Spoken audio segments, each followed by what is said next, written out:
आज हम वापस आपके लिए लेकर आए हैं विश्वास बैच का चैप्टर नंबर 3।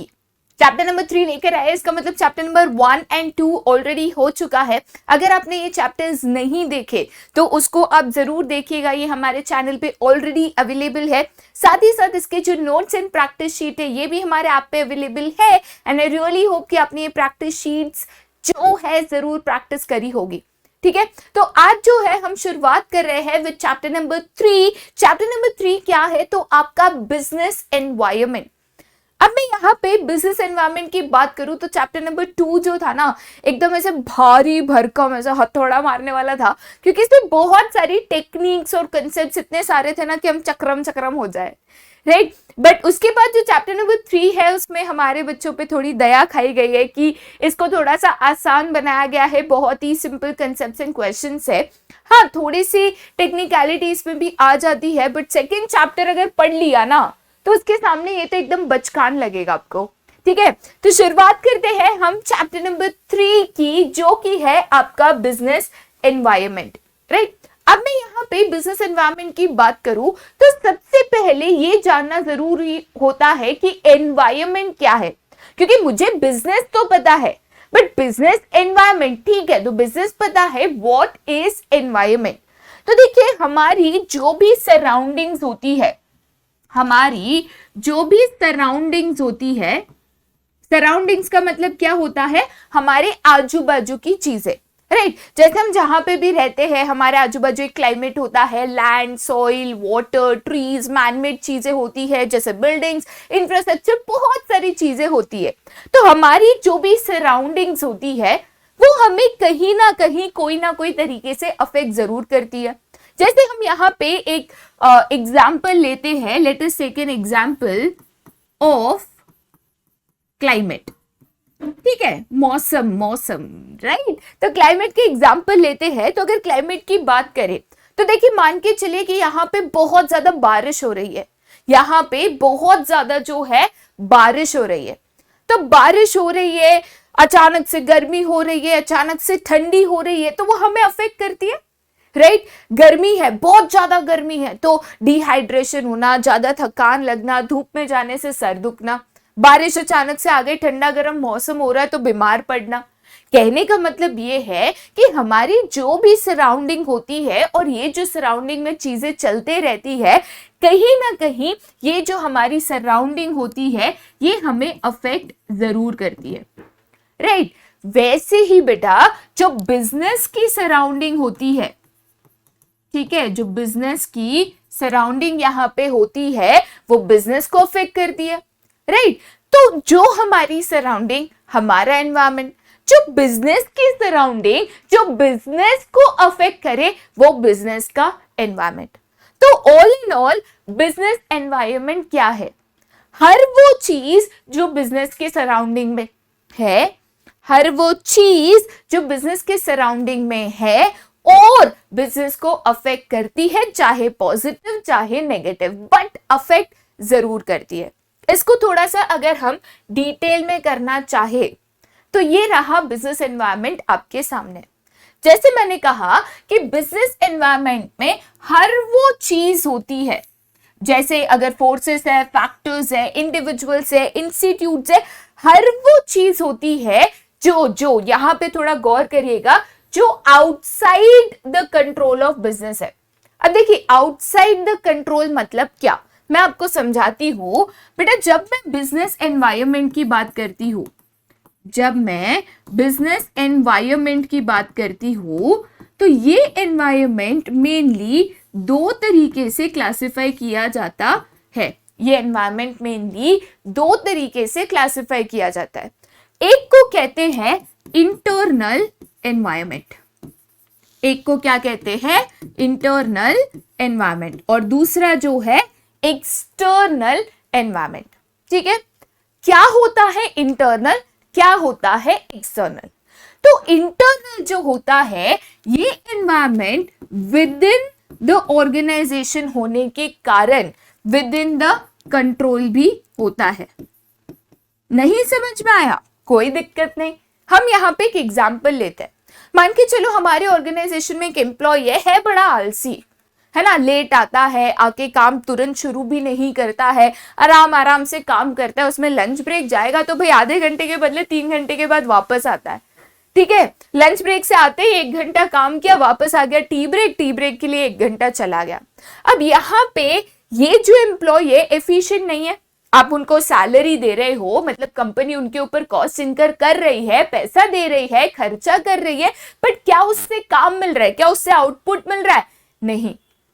तो हम क्या करेंगे, उसको रिप्लेस करेंगे। हाँ, स्टार्टिंग में शायद वार्निंग देंगे कि भाई ऐसे काम करोगे तो नहीं चलेगा, 1 बार 2 बार 3 बार वार्निंग देंगे, फिर भी नहीं सुना तो क्या करेंगे, रिप्लेस करेंगे, राइट। तो ये हो गया इंटरनल एनवायरनमेंट। देखिए, चाहे आपके एम्प्लॉयज हो, सप्लायर्स हो, इन्वेस्टर्स हो, ये सारे आपके कंट्रोल में होते हैं। अच्छे से काम ना करे, कुछ कंपनी पे नेगेटिव इफेक्ट हो तो आप उनको सुधार सकते हो, आप उनको बदल सकते हो, आप उनको कंट्रोल कर सकते हो। जैसे हमारा भी इंटरनल एनवायरनमेंट है। अब देखिए, हम घर पे है, बहुत गर्मी हो रही है, पंखा चला दिया, राइट। और ज्यादा गर्मी हो रही है तो घर पे कूलर होगा, एसी होगा, वो चला दोगे, राइट। ठंडी लग रही है तो पंखा बंद कर दिया, चद्दर ओढ़ ली, कर सकते हैं, राइट। घर के एनवायरनमेंट को कंट्रोल कर सकते हैं, क्लाइमेट को कंट्रोल कर सकते हैं। लेकिन अगर आप बाहर गए हो कहीं, छाता भूल गए, होने लगी अचानक से बारिश, तो आप थोड़ी कह सकते हो ए मेघा ना बरसो ना बरसो, कर सकते हो क्या? नहीं। बहुत धूप है तो क्या कह सकते हो, सूरज दादा जरा हल्लू, नहीं, राइट। तो जो इंटरनल एनवायरनमेंट होता है वो कंट्रोल में होता है, और इसीलिए ये ज्यादा टेंशन वाली चीज नहीं है। ज्यादा टेंशन वाली चीज बोले तो कहां पे आती है, एक्सटर्नल एनवायरनमेंट में। क्यों? क्योंकि it is outside the control of business. कि भाई बिजनेस एक्सटर्नल एनवायरनमेंट को कंट्रोल नहीं कर सकता। कल उठ के कोई कॉम्पिटिटर आया तो मैं नहीं बोल सकती कि भाई कॉम्पिटिटर नहीं आना चाहिए। गवर्नमेंट ने पॉलिसी बदली तो मैं गवर्नमेंट को बोल सकती हूँ कि अरे अरे ये पॉलिसी मत लेकर आओ, नहीं। तो जो एक्सटर्नल एनवायरनमेंट होता है वो बिजनेस के कंट्रोल में नहीं होता, एंड बिकॉज वो बिजनेस के कंट्रोल में नहीं होता, यहां पे जो है मेन खतरे की घंटी जो है बजती है। और इसीलिए हम यही एनवायरनमेंट की बात कर रहे हैं कि यही वो फोर्सेस है, फैक्टर्स है, ऐसे इंस्टीट्यूट है, इंडिविजुअल्स है जो बिजनेस की कंट्रोल के बाहर है। एंड बिकॉज वो बिजनेस की कंट्रोल के बाहर है, फिर भी बिजनेस को अफेक्ट कर सकते हैं, फिर भी बिजनेस के ऊपर इनका असर होता है। तो इनको पढ़ना, समझना, जानना बहुत ही ज्यादा जरूरी है। लेकिन कैसे कैसे पता चलेगा कि बाहरी जो हमारे फैक्टर्स है, फोर्सेस है, उनमें क्या बदलाव आने वाला है, आगे क्या होने वाला है? हम तो कोई अंतर्यामी नहीं है, तो कैसे पता चलेगा? इसीलिए हम एक टेक्निक यूज करते हैं जिसको कहते हैं एनवायरमेंटल स्कैनिंग। जिसको बेटा क्या कहते हैं? Environmental scanning. इस स्कैनिंग का मतलब क्या होता है? परखना। स्कैनिंग का मतलब क्या होता है? परखना, समझना। यहां पे आप स्कैनिंग के बदले एनालाइजिंग लिख सकते हो, या फिर आप अंडरस्टैंडिंग लिख सकते हो, या आप प्रेडिक्टिंग लिख सकते हो, एक्सेट्रा, राइट। जरूरी नहीं ऐसे हाइफन डू वर्ड्स का इस्तेमाल करना, समझना ज्यादा जरूरी होता है। तो यहाँ पे जब मैं एनवायरमेंटल स्कैनिंग की बात करती हूँ, देखिए अभी तक मुझे इतना पता चल गया कि ऐसे कुछ फैक्टर्स होते हैं, ऐसी कोई चीजें होती है, ऐसे कोई बदलाव होते हैं जो बिजनेस के कंट्रोल में नहीं है।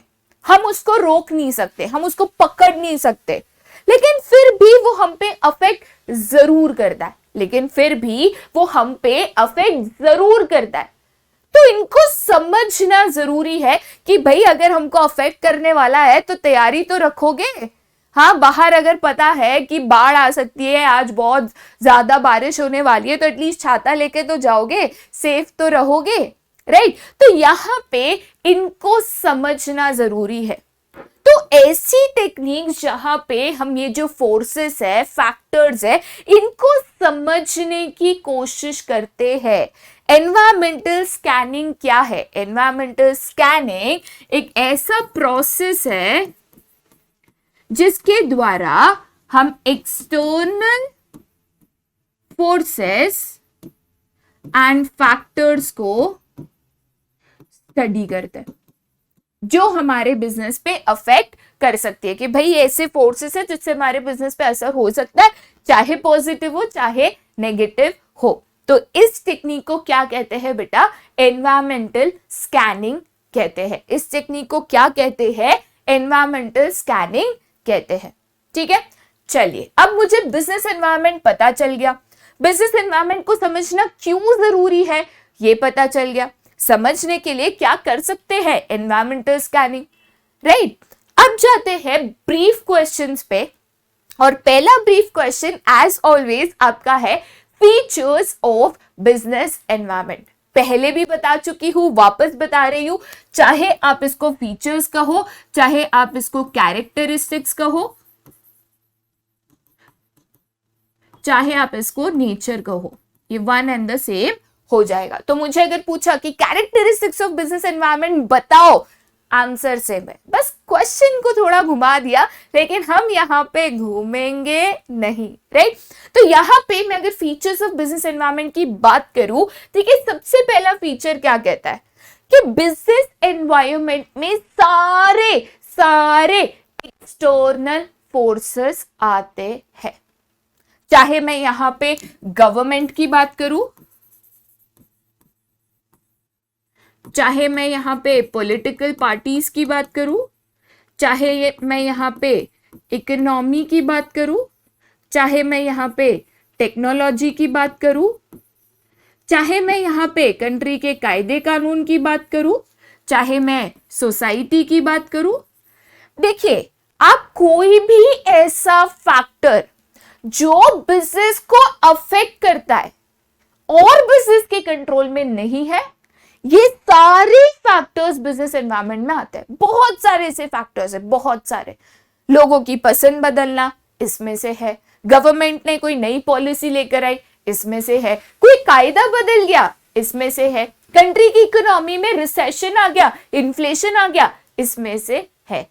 कहने का मतलब क्या है कि हर वो एक्सटर्नल फैक्टर, एक्सटर्नल मतलब क्या, जो बिजनेस के बाहर है और बिजनेस की कंट्रोल के भी बाहर है। यहां पे जब मैं एक्सटर्नल की बात करती हूं, एक्सटर्नल का मतलब क्या होता है? आउटसाइड, ठीक है, जो बिजनेस की बाहर है और इसीलिए बिजनेस के कंट्रोल में भी नहीं है। हर वो फैक्टर इस बिजनेस एनवायरनमेंट का हिस्सा है, और ऐसे बहुत सारे फैक्टर्स हैं जो आगे के क्वेश्चन में हम जरूर पढ़ेंगे। ठीक है, सेकेंड चीज बेटा देखिए, सेकेंड चीज यहां पे क्या दी गई है? तो सेकेंड चीज यहां पे दी गई है कि हम जब भी ये फोर्सेस की बात करते हैं, मैंने तो बोला कि सारे जो एक्सटर्नल फोर्सेस है ना वो बिजनेस एनवायरनमेंट में आते हैं, लेकिन जब मैं ये फोर्सेस की बात करती हूं तो यहां पे दो तरीके के फोर्सेस होते हैं।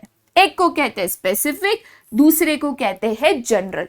अब इनके बीच में मैं आपको फर्क समझाती हूं।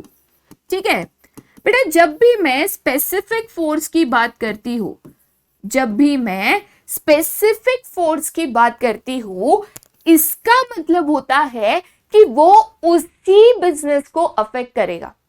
नहीं समझे? ठीक है, लेते हैं यहां पे भी एक एग्जांपल। अब मान के चलिए मेरी फैक्ट्री में बहुत सारे वर्कर्स हैं। अभी वर्कर्स कई दिनों से मेरे सामने बहुत सारी मांगे रख के बैठे हैं कि मुझे सैलरी भी ज्यादा चाहिए, ये भी चाहिए, वो भी चाहिए, ऐसा भी चाहिए, वैसा भी चाहिए। अब हम तो उनकी मांगे पूरी नहीं कर पा रहे थे तो हमने मना कर दिया, राइट। लेकिन वो जिद पे थे कि नहीं हमें तो ये चाहिए ही चाहिए, और जिद के कारण वो चले गए स्ट्राइक पे। अब स्ट्राइक पे चले गए, कोई वर्कर काम नहीं कर रहा, तो पूरा मेरा फैक्ट्री का प्रोडक्शन रुक गया। ठीक है, ना शर्ट्स बन रहे हैं, ना ट्रांसपोर्ट हो रहे हैं, कस्टमर्स आ रहे हैं, ऑर्डर दो कर रहे हैं, लेकिन हम बना ही नहीं पा रहे। अब इसके कारण मेरे बिजनेस को हो गया नुकसान। लेकिन अगर मेरी फैक्ट्री के वर्कर्स स्ट्राइक पे गए हैं, अगर मेरी फैक्ट्री में प्रोडक्शन नहीं हो रहा है, तो क्या वो बाकी सारे बिजनेसेस को अफेक्ट करेगा? नहीं। नुकसान किसको होगा? मुझे। दिक्कत किसको होगी? मुझे। अगर मेरे बाजू में भी एक फैक्ट्री है जहां पे भी शर्ट्स बन रहे हैं, तो मेरे फैक्ट्री के स्ट्राइक के कारण क्या उनको कोई फर्क पड़ेगा? क्या उनको कोई नुकसान होगा? नहीं। इसी को हम क्या कहते हैं? Specific forces. इसी को हम क्या कहते हैं? Specific forces. तो स्पेसिफिक फोर्सेस क्या होते हैं? विच affects the business in which the forces are present। मतलब वो उसी बिजनेस को अफेक्ट करेगा जिसमें ये फोर्सेस प्रेजेंट है, बाकी बिजनेसेस को इससे कोई लेना देना नहीं है। लेकिन ये जो जनरल फोर्सेस है, ये ऐसे फोर्सेस है जो एक नहीं हर एक बिजनेस को अफेक्ट करेगा। अब मान के चलो अपने देश में इकोनॉमी में इन्फ्लेशन आ गया। इन्फ्लेशन का साधारण मतलब महंगाई। अपने देश में इन्फ्लेशन आ गया, महंगाई बढ़ गई। महंगाई के कारण लोगों के पास पैसा कम बच रहा है तो लोग चीजें कम खरीदते हैं, बचत भी कम कर पा रहे हैं, राइट।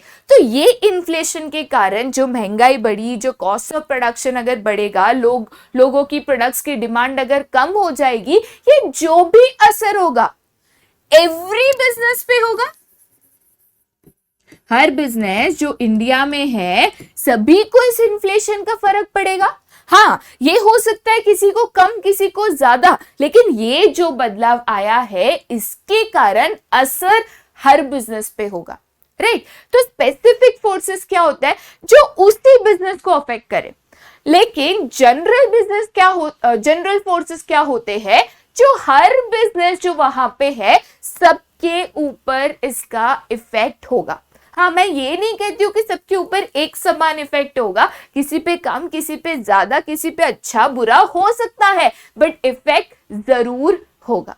ठीक है, चलिए आगे जाते हैं नेक्स्ट पॉइंट पे। देखिए नेक्स्ट पॉइंट क्या कहता है कि जो भी ये फैक्टर्स और फोर्सेस है, जो भी ये फैक्टर्स और फोर्सेस है बेटा, ये सारे इंटर रिलेटेड है। इंटर रिलेटेड मतलब क्या, तो आप कह सकते हो डिपेंडेंट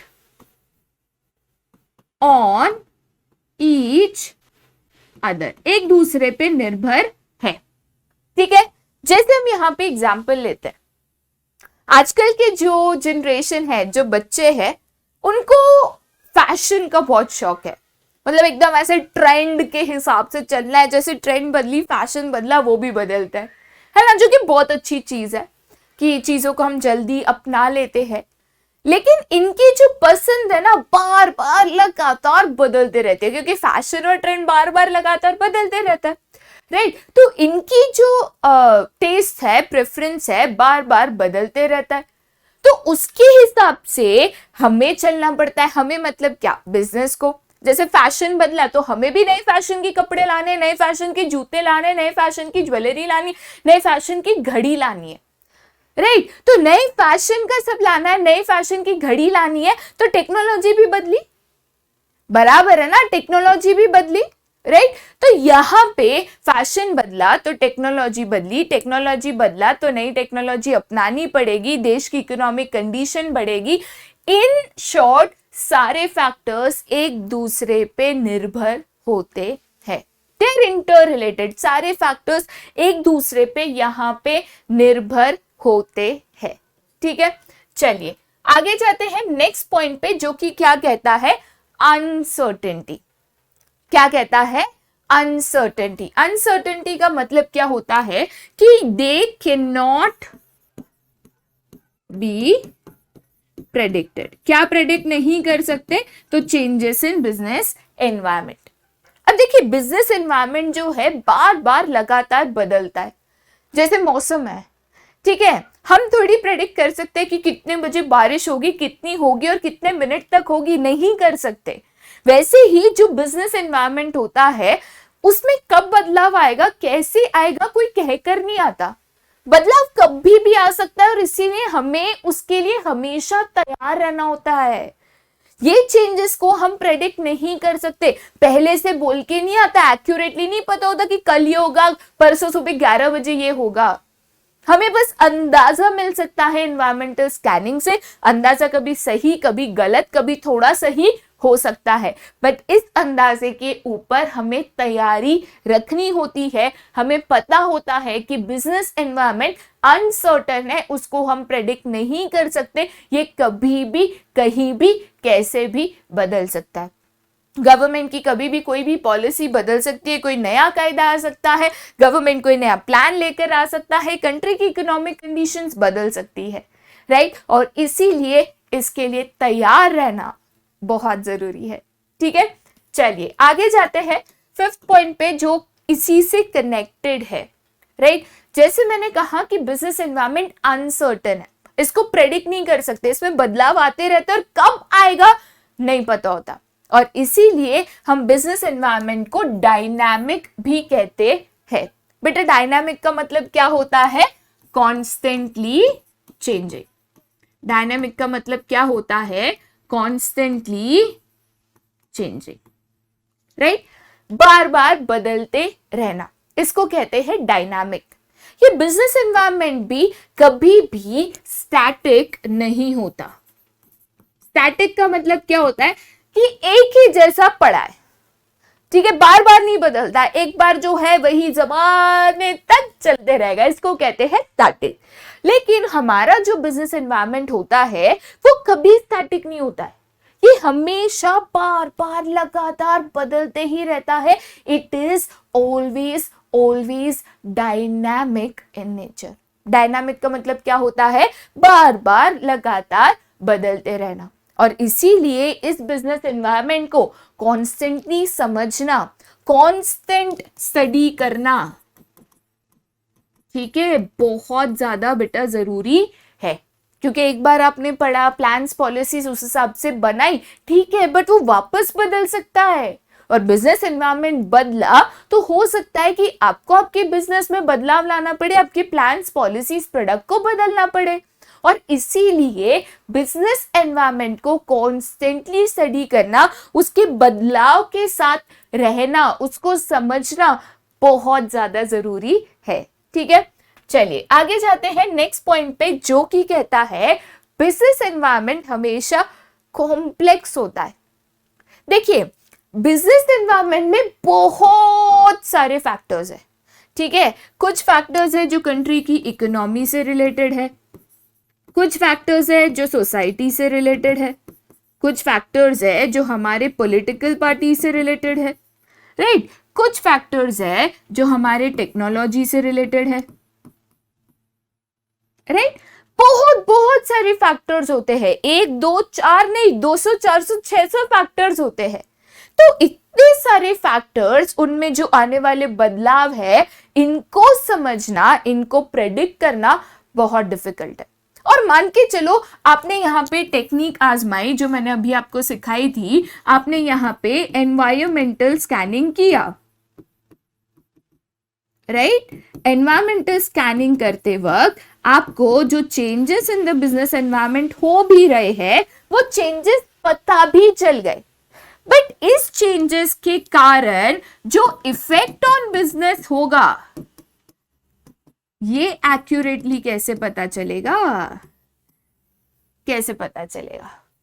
हाँ, मुझे पता है कि मेरे देश की इकोनॉमी बदल रही है, चलो ठीक है, इन्फ्लेशन आ रहा है, ठीक है, महंगाई बढ़ रही है, ठीक है, बट ये महंगाई के कारण मेरे बिजनेस को क्या फर्क पड़ेगा, मेरे बिजनेस पे क्या असर होगा, कितना होगा, कब होगा, कैसे होगा, ये पता करना बहुत डिफिकल्ट है दोस्त, राइट। और इसीलिए हम कहते हैं कि ये जो बिजनेस एनवायरनमेंट है, it is dynamic, right, constantly changing. और ये चेंजेस को समझना, उसका इफेक्ट हमें पता करना, हमारे बिजनेस पे क्या इफेक्ट होगा, ये बहुत कॉम्प्लेक्स है भाई, इतना आसान नहीं है। इसके लिए एक्सपर्टाइज नॉलेज चाहिए होती है, जो इस बिजनेस एनवायरनमेंट के इफेक्ट को समझ सके, हमें बता सके, ठीक है। चलिए आगे जाते हैं नेक्स्ट पॉइंट पे। अब देखिए नेक्स्ट पॉइंट क्या कहता है, रिलेटिविटी। रिलेटिविटी का मतलब क्या होता है कि आपका जो बिजनेस एनवायरनमेंट है, ये हमेशा डिफरेंट एट डिफरेंट प्लेसेस होगा, ठीक है। एक एग्जाम्पल लेते हैं, एक सिंपल सा एग्जाम्पल लेते हैं। अब इंडिया में ना लोगों को बप्पी लेरी बनने का बहुत शौक होता है, दिखावा है ना, घर पे जितना सोना है सारा पहन के घूमो, गोल्ड ज्वेलरी की इंडिया में बहुत ज्यादा डिमांड है और वो एज अ स्टेटस सिंबल है कि जिसने ज्यादा सोना पहना है वो ज्यादा अमीर है कि नहीं, राइट। लेकिन अगर आप कंट्रीज वेस्टर्न कंट्रीज में जाओगे जैसे यूएस यूके, तो वहां पे तो देख के लगेगा कि भाई यहाँ पे बहुत ज्यादा गरीबी है, लोगों के गले में एक सोने की चेन तक नहीं है, राइट। लेकिन ऐसा नहीं है, उल्टा वो हमसे ज्यादा डेवलप कंट्री है और उनकी जो इनकम है वो हमसे ज्यादा है। बट क्यों गोल्ड नहीं है, क्यों गोल्ड नहीं पहनते? क्योंकि वहां पे लोग पसंद नहीं करते, वहां पे उस तरीके की फैशन है, उस तरीके की ट्रेंड चलती है। लोगों के पास गोल्ड होता है वहां पे, बिस्किट और ब्रिक्स उनके लॉकर में है, लेकिन पहनते नहीं है। कहने का मतलब क्या है कि जगह जगह पे लोग उनकी पसंद नापसंद, टेस्ट, प्रेफरेंस, उनकी गवर्नमेंट, उनकी इकोनॉमी सब अलग होती है। इंडिया की गवर्नमेंट अलग है, यूएसए की अलग है, तो उनके जो डिसीजन है, पॉलिसीज है, सोच है, आइडिया है, अलग है। इंडिया एक डेवलपिंग कंट्री है, यूएसए एक डेवलप कंट्री है, तो इंडिया की इकोनॉमी अलग है, इकोनॉमिक कंडीशन अलग है, यूएसए की इकोनॉमिक कंडीशन अलग है। टेक्नोलॉजी इंडिया में स्लो बदलती है कंपेयर टू वेस्टर्न कंट्रीज, तो यहाँ का टेक्नोलॉजिकल एनवायरनमेंट अलग है और वेस्टर्न कंट्रीज से डेवलप कंट्रीज का टेक्नोलॉजिकल एनवायरनमेंट अलग है। इसीलिए हम कहते हैं कि बिजनेस एनवायरनमेंट हर जगह एक समान नहीं होता, वो अलग अलग जगहों पे अलग अलग होता है। तो आपने इंडिया का बिजनेस एनवायरनमेंट स्टडी करके इंडिया में एक पॉलिसी बनाई, वही यूएसए के बिजनेस में चलाओगे, नहीं चलेगा। आज बहुत सारे बिजनेसेस है जो अलग अलग देशों में काम करते हैं, है ना, जिनका एक्सपांशन है इनटू फॉरेन कंट्रीज। लेकिन जब भी अपने बिजनेस के लिए प्लान बनाते हैं, अब मान के चलो कि मैं कोई भी एक कंपनी लेती हूँ एबीसी लिमिटेड, ठीक है। अब ये एबीसी लिमिटेड की एक ब्रांच इंडिया में है और एक यूके में, राइट। तो मैं जब एक पॉलिसी डिजाइन कर रही हूँ इंडिया के लिए, तो मैं वो इंडिया का बिजनेस एनवायरनमेंट स्टडी करके ये पॉलिसी डिजाइन करूंगी, राइट। अब यही पॉलिसी यूके में अप्लाई करूंगी? बिल्कुल नहीं, क्योंकि यूके का बिजनेस एनवायरनमेंट अलग है। तो जब मैं यूके के लिए पॉलिसी बना रही हूं तो यूके के बिजनेस एनवायरनमेंट को स्टडी करके मैं उसके लिए जो है पॉलिसी डिजाइन करूंगी, राइट। क्योंकि बिजनेस एनवायरनमेंट रिलेटिव है, अलग अलग जगहों पे अलग अलग होता है, ठीक है। चलिए आगे जाते हैं नेक्स्ट पॉइंट पे, या I would say next question पे। अब मुझे तो पता चल गया बिजनेस एनवायरनमेंट के बारे में कि बिजनेस एनवायरनमेंट बहुत कॉम्प्लेक्स होता है, कॉन्स्टेंटली बदलते रहता है और इसको समझना, प्रेडिक्ट करना, इसके इफेक्ट्स ऑन द बिजनेस को समझना बहुत डिफिकल्ट है। फिर क्यों हम पढ़ते हैं? इतना ही मुश्किल है तो जरूरी है कि इस बिजनेस एनवायरनमेंट को समझना। हाँ, आपके लिए जरूरी है क्योंकि आपके बुक में है, एग्जाम में क्वेश्चंस आएगा। पर क्यों बिजनेस ये एनवायरमेंटल स्कैनिंग करता है, क्यों वो एनवायरनमेंट को स्टडी करता है, ये जानने के लिए हम समझेंगे कि बिजनेस एनवायरनमेंट को स्टडी करके, एनालाइज करके, प्रेडिक्ट करके बिजनेस को क्या फायदा होता है। तो सबसे पहली एंड मोस्ट इंपॉर्टेंट चीज, हर एक बिजनेस जब भी एनवायरनमेंट को स्कैन करता है, स्टडी करता है, एनालाइज करता है, तो एनवायरनमेंट में, मार्केट में उस बिजनेस के लिए क्या अपॉर्चुनिटीज, अपॉर्चुनिटीज मतलब मौके, क्या अपॉर्चुनिटीज है, क्या मौका है। और जैसे मैं हमेशा कहती हूं, मौका है तो मारो चौका, ठीक है। तो मौका है तो चौका छक्का मार के, जैसे जिताया था ना हमने इंडिया को छक्का मार के है, हाँ, तो ये जरूरी होता है। बट सबसे पहले मौका ढूंढो, मौका है तब तो चौका छक्का मारोगे। कहां से पता चलेगा अपॉर्चुनिटी है? कोई आके तो बताएगा नहीं, ठीक है। तो ये अपॉर्चुनिटी कैसे पता चलती है? एनवायरमेंटल स्कैनिंग से, राइट। इसका मैं आपको एक एग्जांपल देती हूं। देखिए, एक टेक्निक ऑफ एनवायरमेंटल स्कैनिंग है जिसको हम कहते हैं स्वॉट, जिसको हम क्या कहते हैं? स्वॉट, ठीक है। एस का मतलब होता है स्ट्रेंथ, डब्ल्यू का मतलब होता है वीकनेस, ओ का मतलब होता है अपॉर्चुनिटीज और टी का मतलब होता है थ्रेट्स, खतरा, राइट। इनमें से जो एस एंड डब्ल्यू है, जो फर्स्ट टू है, ये हमेशा होते हैं इंटरनल, मतलब बिजनेस के कंट्रोल में, और जो ओ और टी होता है वो हमेशा होता है एक्सटर्नल, मतलब बिजनेस के कंट्रोल के बाहर। समझाती हूँ डिटेल में। जब हम एनवायरमेंटल स्कैनिंग करते हैं तो स्कैनिंग करने के बहुत सारे तरीके होते हैं। उनमें से एक तरीका है जिसको कहते हैं स्वॉट एनालिसिस, SWOT। S का मतलब strength, W weakness, O opportunities, T मतलब थ्रेट्स। अब S और W जो कंपनी होती है उसके कंट्रोल में होता है। अगेन एक एग्जांपल देती हूँ, मान के चलिए आपका कोई एम्प्लॉय है, दिन रात काम करता है, बहुत मेहनत से करता है, बहुत ज्यादा स्किल्ड है और उसका काम इतना अच्छा है कि आसानी से हम कंपनी के गोल्स पूरे कर पाते हैं और कंपनी सक्सेसफुल बन पाती है, प्रॉफिट कमा पाती है। तो ऐसे एम्प्लॉयज जिससे आपके बिजनेस को फायदा हो रहा है, जिससे आपका बिजनेस गोल्स कंप्लीट कर पा रहा है, वो है आपकी स्ट्रेंथ, आपकी ताकत। तो स्ट्रेंथ को हमेशा बनाए रखो, उसको जाने मत दो। लेकिन अगर कोई इसका ऑपोजिट है, काम नहीं करता, बस टाइम पास करता है, सैलरी लेता है, खर्चा तो होता है बट उससे फायदा कुछ नहीं होता, तो ये है आपकी कमजोरी, आपकी वीकनेस।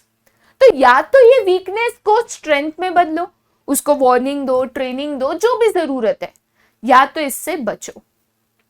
लेकिन ये कंपनी की कंट्रोल में है, अपने स्ट्रेंथ को बनाए रखना, वीकनेसेस को करेक्ट करना, कमजोरियों पे काम करना, ये कंपनी के कंट्रोल में है। दिक्कत कहां पे आती है? एक्सटर्नल में। क्यों? क्योंकि ये कंपनी के कंट्रोल के बाहर होता है, राइट? हम जब एक्सटर्नल एनवायरनमेंट को स्कैन करते हैं तो हमें पता चलता है कि हमारे पास क्या अपॉर्चुनिटीज है, राइट? और इस मौके का जो सबसे पहले फायदा उठाता है, हम यहाँ पे एक बेस्ट एग्जांपल लेते हैं अबाउट व्हाट्सएप। अब व्हाट्सएप तो भाई कोई ऐसा बच्चा नहीं होगा जिसको पता नहीं होगा, आधा दिन तो उस पे निकालते हो, है ना?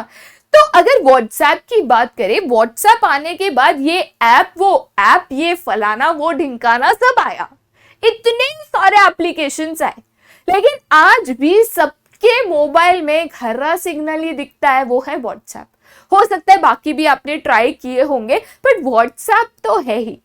क्यों? क्योंकि वो सबसे पहला ऐसा एप्लीकेशन था जिसने इतना अच्छा चैट एक्सपीरियंस दिया, फ्री था, सारे फीचर्स थे, एक्सेट्रा। तो पहला था तो सबसे ज्यादा मार्केट शेयर मिल गया, सबसे ज्यादा फायदा मिल गया। यही होता है जब हम अपॉर्चुनिटी को पता करके सबसे पहले उस अपॉर्चुनिटी को ग्रैब करते हैं, उसका फायदा लेते हैं। फर्स्ट मूवर एडवांटेज, सबसे पहले इस अपॉर्चुनिटी का फायदा लेने वाले को सबसे मैक्सिमम बेनिफिट होता है। हाँ, फिर बहुत सारे लोग फॉलो करते हैं, उनको फायदा होता है, बट पहले वाले को जितना होता है उतना नहीं, राइट? तो यही बिजनेस एनवायरनमेंट को समझ के, पता करके, एनालाइज करके, स्टडी करके ऐसे अपॉर्चुनिटीज जो मार्केट में है जिसका हमारा बिजनेस फायदा उठा सकता है, ये हमें पता चलता है। अपॉर्चुनिटी के साथ साथ अगर मार्केट में कोई ऐसी चीज है जो है खतरे की घंटी, थ्रेट, ठीक है, खतरा, तो भी हमें पता चलता है। अब देखिए, खतरा जो है ना, उसको टाल नहीं सकते। अब फ्लड आने वाला है, टाल सकते हो क्या? रोक सकते हो क्या? नहीं। तो हम क्या करते हैं? अभी मान के चलो कि हमें जो एनवायरमेंट डिपार्टमेंट है, IMD जो है, इंडियन मेट्रोलॉजिकल डिपार्टमेंट, उसने कह दिया कि भाई ये एरिया में बहुत ज्यादा बारिश की आशंका है और यहाँ पे बाढ़ भी आ सकती है, फ्लड भी आ सकता है, रोक सकते हो? नहीं। तो हम क्या करते हैं? भाई जो हमारे फिशरमैन होते हैं उनको वार्निंग देते हैं कि भाई समुंदर से दूर रहना, समुंदर के आजू बाजू कोई रहता है तो वो जगह को इवैक्यूएट, खाली कराते हैं, ठीक है। मार्शल्स को डिप्लॉय करते हैं कि भाई रेलवे से, बसेस से पानी जम गया, लोग अटके तो उनको हटाने के लिए, रेस्क्यू करने के लिए। लोगों को वार्निंग देते हैं, स्कूल को छुट्टी देते हैं। कभी आए ऐसा मैसेज सुबह सुबह कि आज स्कूल को छुट्टी? और वो जो खुशी है ना भाई, अलग ही लेवल का सुकून है ना। ऐसे पहले पता होती है छुट्टी, उसकी फीलिंग, और जो अचानक छुट्टी मिलती है उसकी फीलिंग भाई बहुत अलग है। कितने लोग अग्री करते हैं बताइएगा जरूर। तो ये जो चीजें है ना, ये होते हैं वार्निंग सिग्नल्स। थ्रेट को नहीं रोक सकते, लेकिन अगर पहले से पता है कि कोई खतरा आने वाला है तो हम उसके लिए तैयारी कर सकते हैं। अगेन यहाँ पे अगर मैं आपको एक एग्जांपल देती हूँ, आप सबको डीमार्ट जरूर पता होगा। डीमार्ट जैसे बहुत सारे सुपरमार्केट स्टोर्स है जहाँ पे अलग अलग चीजें मिलती है और काफी सस्ती। तो एक टाइम पे ऐसा था कि डीमार्ट है ना अपने एरिया का राजा था, ठीक है। जिसको देखो सामान लेने जाता था डीमार्ट, और ऐसे अपने घर के आजू बाजू डीमार्ट है ना तो क्या ही तो शो ऑफ करता था, हे भगवान, अरे हमारे घर से तो बस 5 मिनट है डीमार्ट, ठीक है।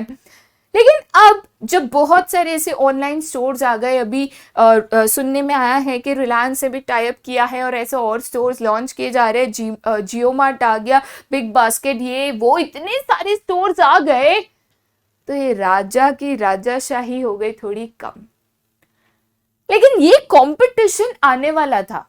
आप मार्केट में मोनोपोली या राजा बनके जिंदगी भर नहीं रह सकते, लोग आएंगे आपको देखकर।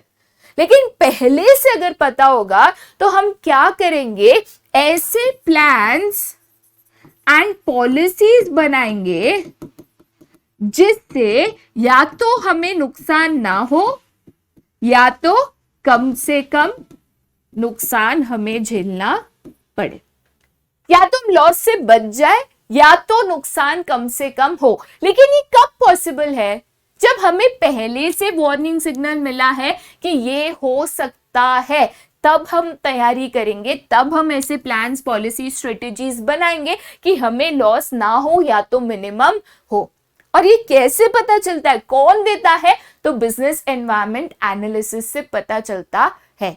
तो मौका भी पता चलता है, खतरा भी पता चलता है। मौका है तो मौके पे मारो चौका, फर्स्ट मूवर एडवांटेज मिलता है, मैक्सिमम प्रॉफिट मिलता है। खतरा है, खतरे को रोक नहीं सकते, लेकिन खतरे के बारे में अगर पहले पता होता है तो उसकी तैयारी करके जो लॉस है उसको मिनिमम जरूर कर सकते हो या अवॉइड भी कर सकते हो, ठीक है। चलिए नेक्स्ट इंपॉर्टेंस पे हम जाते हैं, जो कि कहता है कि बिजनेस एनवायरनमेंट को पढ़ते वक्त या एनालाइज या स्टडी करते वक्त जो इंपॉर्टेंट रिसोर्स है उसको हम क्या कर सकते हैं, टैप। क्या कर सकते हैं, टैप। टैप का मतलब क्या होता है, पता करना। टैप का मतलब क्या होता है, तो आप लिख सकते हो फाइंडिंग आउट, ठीक है, उसको पता करना। अब यहां पे मैं आपको एक एग्जांपल देती हूं। मान के चलो 2 फैक्ट्रीज है, factory A and factory B, ठीक है। ये दोनों जो फैक्ट्रीज है ये क्या बनाती है, तो ये दोनों जो फैक्ट्रीज है वो बनाती है बिस्किट्स। कौन से बिस्किट्स बनाती है बेटा, तो मान के चलो दोनों same to same glucose biscuit बनाती है। लेकिन जो फैक्ट्री ए है वो बिस्किट बनाती है कॉस्ट प्राइस, मतलब उसका खर्चा, उसका एक पैकेट बिस्किट बनता है 10 रुपए में और वो उसको बेचता है कितने में, 13 रुपए में, ठीक है, पर पैकेट। फैक्ट्री बी न जाने क्या जादू करता है, उसका एक बिस्किट का पैकेट जो है वो बनता है 7 रुपए में और वो उसको बेचता कितने में है, 10 रुपए में।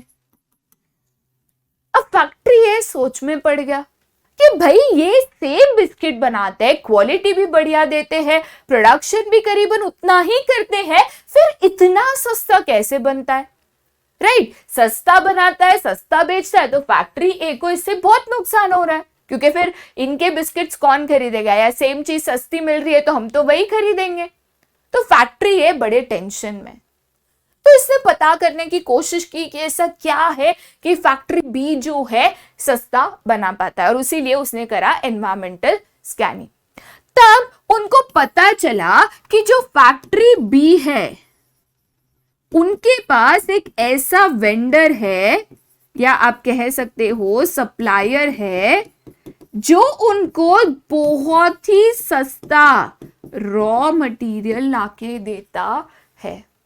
उनके पास एक ऐसा सप्लायर है जो बहुत सस्ता उनको रॉ मटेरियल लाके देता है। फिर क्या, फैक्ट्री ए ने भी इसी से रॉ मटेरियल लेना चालू किया, उसको भी सस्ता पड़ा, सस्ता बनाया, सस्ता बेचा। लेकिन ये जो यूजफुल रिसोर्सेस है, सस्ते वेंडर है, अच्छे इन्वेस्टर्स है, अच्छे एम्प्लॉयज है, ये जो रिसोर्सेस है ये खुद चल के आपके पास हमेशा नहीं आते। तो हम जब एनवायरनमेंट स्कैन करते हैं, काफी बार ऐसे इंपॉर्टेंट रिसोर्सेस के बारे में भी हमें पता चलता है जिनको हम अपने बिजनेस में यूज करके अपने बिजनेस में मैक्सिमम बेनिफिट कमा सकते हैं। ठीक है, चलिए आगे जाते हैं नेक्स्ट इंपॉर्टेंस पे, जो क्या कहता है कि आपका जो बिजनेस एनवायरनमेंट है वो कहीं ना कहीं आपको मदद करता है कि ये जो बिजनेस एनवायरनमेंट डायनामिक है, बदलता है रैपिडली। रैपिडली का मतलब बेटा क्या होता है? क्विक, या तो आप कह सकते हो फास्ट। रैपिड का मतलब क्या होता है? फास्ट। जो बिजनेस एनवायरनमेंट फटाफट बदलता है, राइट। तो आपका जो बिजनेस एनवायरनमेंट एनालिसिस है मदद करता है कि ये बदलाव के साथ आप अपने बिजनेस को एडजस्ट कर सको। कैसे? वापस हम एक एग्जांपल लेते हैं। यहां पे हम एग्जांपल लेते हैं बेस्ट चीज का, जो कि है टेक्नोलॉजी।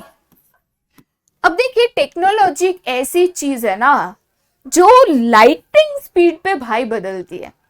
मतलब आज एक नया फोन ले लो, एक हफ्ता 10 दिन हो जाएगा ना, फोन पुराना लगने लगता है क्योंकि दूसरा फोन आ जाता है जिसमें और अच्छे फीचर्स है। तो टेक्नोलॉजी बहुत फास्ट बदलती है, बहुत ही ज्यादा। तो यहाँ पे जब मैं रैपिड चेंजेस की बात करती हूँ, जब मैं टेक्नोलॉजी की बात करती हूँ जो इतनी फास्ट बदलती है बेटा, भाई इनके साथ, इस बदलाव के साथ रेस में रहना डिफिकल्ट है। लेकिन जब हम बिजनेस एनवायरनमेंट को स्कैन करते हैं, ठीक है, मान के चलो कि यहां पे मैं बिजनेस एनवायरनमेंट को स्कैन कर रही हूं, ठीक है, मतलब स्टडी कर रही हूं, ठीक है। तो मुझे पता है कि अपकमिंग चेंजेस क्या है, कि आगे क्या चेंजेस आने वाले हैं टेक्नोलॉजी में, कौन सी नई टेक्नोलॉजी के बारे में बात हो रही है, क्या चेंजेस फ्यूचर में आ सकते हैं। तो मैं अभी से इन चेंजेस को स्टडी, एनालाइज करना चालू करूंगी, फिर इवेंचुअली उसको यूज करना चालू करूंगी। तो इससे क्या होता है कि मुझे प्रायर पता है कि चेंजेस, जो बदलाव आने वाले हैं, क्या आने वाले। देखो, अचानक बदलाव आया तो अचानक उसको यूज करना, अडेप्ट करना दिक्कत आती है। भाई टेक्नोलॉजी तो चलो तुम कैसे भी ले आओगे, लेकिन वर्कर्स को कैसे सिखाओगे? नई नई टेक्नोलॉजी लाओगे तो वर्कर्स को सिखाना, ट्रेन करना पड़ेगा। और इसीलिए ये बिजनेस एनवायरनमेंट को स्टडी करते वक्त टेक्नोलॉजी पता चलती है, टेक्नोलॉजी पता चलेगी, पहले से उसकी तैयारी करके रखेंगे तो जब ये बदलाव आएगा बिजनेस में अपनाने में आसानी होगी। कहने का मतलब ये है कि बिजनेस एनवायरनमेंट जैसे आपको इंपॉर्टेंट रिसोर्स पता करने में मदद करता है, वैसे ही पहले से जो बदलाव आने वाला है या आ सकता है ये बताकर आपको मदद करता है कि इस बदलाव के हिसाब से आप अपने बिजनेस को चेंज कर सको, एडजस्ट कर सको। ठीक है, चलिए आगे जाते हैं। नेक्स्ट इंपॉर्टेंट पॉइंट क्या कहता है कि ये जो बिजनेस एनवायरनमेंट है आपके बिजनेस को मदद करता है कि आप प्लान्स एंड पॉलिसीज बना पाओ। देखिए, प्लान्स एंड पॉलिसीज हम कब बनाएंगे? अब जैसे मैं अगेन यहाँ पे एक एग्जांपल लेती हूँ। आज की तारीख में जो कंज्यूमर का टेस्ट एंड प्रेफरेंस है, जो पसंद नापसंद है कंज्यूमर की, अगेन ये बहुत फास्ट, रैपिडली चेंज होती है। रैपिड का मतलब क्या? फास्ट, बहुत फास्ट चेंज होती है। अब मुझे पता है कि जूतों का फैशन बदल गया या कपड़ों का फैशन बदल गया, तो मैं जो है इसी चेंजेस के हिसाब से अपना जो प्रोडक्ट है उसको चेंज या तो मॉडिफाई करूंगी। जैसे आजकल जो शूज है वो बिना लेस वाले शूज की पैटर्न चल रही है कि दिखने के लिए लेस होती है बट वो ऐसे अटैच्ड होती है, बांधनी नहीं पड़ती। लेकिन मुझे अगर पता है कि इसकी फैशन चल रही है या ये आजकल ज्यादा लोग पहनते हैं, डिमांड करते हैं, तब जाके मैं मेरी प्रोडक्शन में चेंजेस लाऊंगी, ऐसे जूते बनवाऊंगी, राइट। तो प्लान्स एंड पॉलिसीज जो भी हम बनाते हैं उस हिसाब से बनाते हैं कि करंटली क्या जरूरत है, आज क्या करना है। कल उठ के अचानक से तुम्हारा कॉम्पिटिटर आ गया, तुमसे सस्ता प्रोडक्ट बेच रहा है, तो तुम्हें नया प्लान बनाना पड़ेगा कि आप कंपटीशन में कैसे आगे निकलो। बट बिजनेस एनवायरनमेंट चेंजेस पता होगे तब तो प्लान्स एंड पॉलिसीज उस हिसाब से बनाओगे। और इसीलिए ये बिजनेस एनवायरनमेंट चेंजेस का पता रखना बेटा बहुत जरूरी है, क्योंकि ये बिजनेस एनवायरनमेंट डायनामिक है, कभी भी बदलेगा। तो उसी हिसाब से आपको भी अपने प्लान्स एंड पॉलिसीज को बदलना पड़ सकता है, राइट। चलिए आगे जाते हैं नेक्स्ट इंपॉर्टेंस पे, जो क्या कहता है कि ये आपकी कंपनी की परफॉर्मेंस को इंप्रूव कर सकता है। कैसे इंप्रूव करेगा? तो देखिए, एक तो हमें इस बिजनेस एनवायरनमेंट से पता चला कि मार्केट में क्या क्या अपॉर्चुनिटी है, क्या क्या मौके हैं। ये अपॉर्चुनिटी को क्या करोगे? तो इसको करोगे ग्रैब, पकड़ोगे, मौके का फायदा उठाओगे, मौके पे चौका मारोगे, ठीक है। वैसे ही मार्केट में क्या क्या खतरे हैं ये भी आपको पता चला, तो इसके साथ क्या करोगे? खतरों से बचोगे, अपने आप को प्रोटेक्ट करोगे कि आपका लॉस मिनिमाइज हो। तो अपॉर्चुनिटी है, फायदा उठा रहे हो, खतरे से बच रहे हो, कहीं ना कहीं इससे आपके बिजनेस को प्रॉफिट हो सकता है, राइट। आप सक्सेसफुल बन सकते हो, राइट। तो कहने का मतलब क्या है कि अगर हम बिजनेस एनवायरनमेंट को कॉन्स्टेंटली स्कैन करते हैं, उसको स्टडी करते हैं, पता चलता है कहां पे अपॉर्चुनिटीज है, पता चलता है कहां पे खतरा है, और उस हिसाब से जो है अपने बिजनेस के प्लान्स एंड पॉलिसीज को एडजस्ट करते हैं, तो हमारे बिजनेस में काफी ज्यादा फायदा हो सकता है और हम सक्सेसफुल बन सकते हैं, बेटर मार्केट में परफॉर्म करके आगे निकल सकते हैं, ठीक है। चलिए आगे जाते हैं। अब बिजनेस एनवायरनमेंट क्या है, बिजनेस एनवायरनमेंट क्यों इंपॉर्टेंट है, पता चल गया। लेकिन बार बार मैं एक ही चीज बोल रही हूं कि बदलते रहता है, इसमें बहुत सारे फैक्टर्स है, बहुत सारे फोर्सेस है, कौन से? तो इस क्वेश्चन में हम यही पढ़ेंगे, डायमेंशंस ऑफ बिजनेस एनवायरनमेंट, कि बिजनेस एनवायरनमेंट पे कौन से वो फोर्सेस है, कौन से वो फैक्टर्स है जो बार बार बदलते हैं, बार बार चेंज होते हैं और हमारे बिजनेस को अफेक्ट कर सकते हैं। चलिए फिर इस क्वेश्चन की शुरुआत करते हैं। शुरुआत करने से पहले और एक इंपॉर्टेंट चीज, ये very very very very important question है, और जब मैं ये कहती हूं इसका मतलब ये है कि एग्जाम में इसको पढ़े बिना बिल्कुल मत जाइएगा, ये क्वेश्चन के आने के चांसेस बहुत ही ज्यादा है, ठीक है। चलिए फिर करते हैं इस क्वेश्चन की शुरुआत। तो डायमेंशन ऑफ बिजनेस एनवायरनमेंट की बात करें तो उसमें सबसे पहला जो डायमेंशन है वो आता है इकोनॉमिक एनवायरनमेंट। अब मैं यहाँ पे अगर इकोनॉमिक एनवायरनमेंट की बात करती हूँ तो ये जो इकोनॉमिक एनवायरनमेंट है कहीं ना कहीं आपके पूरे कंट्री की इकोनॉमी से जुड़ा हुआ है, राइट। तो इसमें जो भी सारे फैक्टर्स और फोर्सेस आते हैं वो ये फैक्टर्स और फोर्सेस होते हैं जो इकोनॉमी ऑफ अ कंट्री को अफेक्ट करते हैं या कंट्री की इकोनॉमी में बदलाव लाते हैं। जैसे अगर यहाँ पे हम एग्जाम्पल देखें तो पहला लेट अस से GDP of a country, GDP का फुल फॉर्म होता है ग्रॉस डोमेस्टिक प्रोडक्ट, या तो अगर हम दूसरा फैक्टर ले that is per capita income, या अगर हम यहाँ पे बात करते हैं कि देश में इन्फ्लेशन आ गया, या तो अगर हम बात करते हैं कि देश में रिसेशन आ गया, राइट। तो ये सारे फैक्टर्स जो है कहीं ना कहीं economic condition of a country में चेंजेस लाते हैं और इसीलिए इसको कहते हैं इकोनॉमिक एनवायरनमेंट। जैसे मैं अगर यहाँ पे आपको एग्जांपल देती हूँ, लेट अस से हम यहाँ पे बात करते हैं इन्फ्लेशन की, राइट। अब इन्फ्लेशन का साधारण मतलब क्या होता है? महंगाई, राइट। तो यहाँ पे अगर मैं इन्फ्लेशन की बात करूं, इन्फ्लेशन का सिंपल लैंग्वेज में मतलब क्या होता है? महंगाई, या तो आप कह सकते हो इंक्रीज इन प्राइसेस, महंगाई होना, चीजों के दाम बढ़ जाना, इसको हम क्या कहते हैं? इन्फ्लेशन कहते हैं। अब मान के चलिए कि कोई एक फैक्ट्री है और इस फैक्ट्री में हम क्या बना रहे हैं? शर्ट्स बना रहे हैं, ठीक है। तो पहले तो शर्ट 100 रुपए में बनता था, ये था इसका कॉस्ट प्राइस, 100 रुपए में शर्ट बनता था। हम इसमें प्रॉफिट को जोड़ के 120 रुपए में यही शर्ट को हम बेचते थे। अब ये शर्ट बनाने के लिए बहुत सारे फैक्टर्स ऑफ प्रोडक्शन लगते हैं। कोई भी चीज बनाने के लिए ऐसे तो नहीं बन जाएगा, बहुत सारी चीजें लगती है। जैसे आपको लैंड चाहिए, राइट, मशीनरी चाहिए, उसके अलावा लेबर चाहिए, उसके अलावा रॉ मटेरियल चाहिए, उसके अलावा बिजली चाहिए, कपड़ा चाहिए, बहुत सारी चीजें चाहिए। अब जब भी इन्फ्लेशन आता है तो हर चीज महंगी हो जाती है। जो लैंड है उसका रेंट बढ़ जाएगा, मशीन है वो महंगी हो जाएगी, लेबर का वेज बढ़ाना पड़ेगा, रॉ मटेरियल महंगा पड़ेगा। तो जो शर्ट 100 रुपए में आप बनाते थे 120 में बेचते थे, अब उसी शर्ट की कीमत जो है 120 रुपीज हो गई है।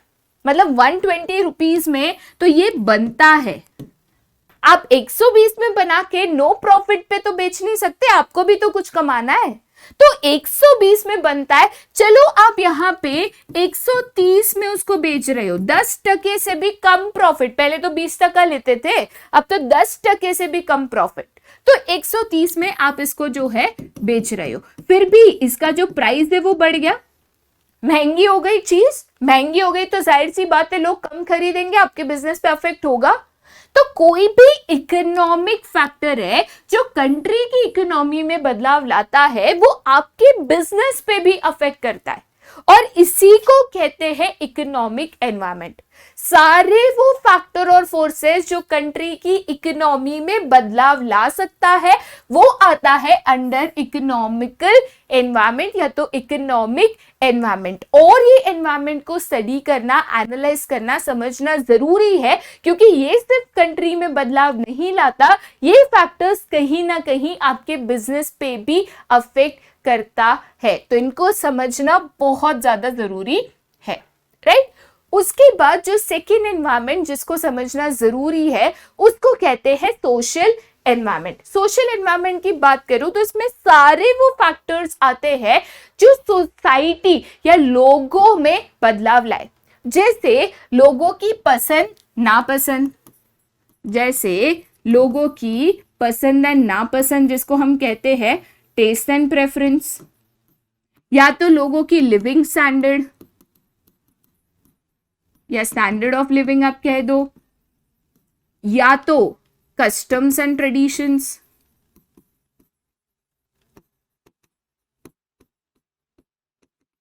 एक्सेट्रा।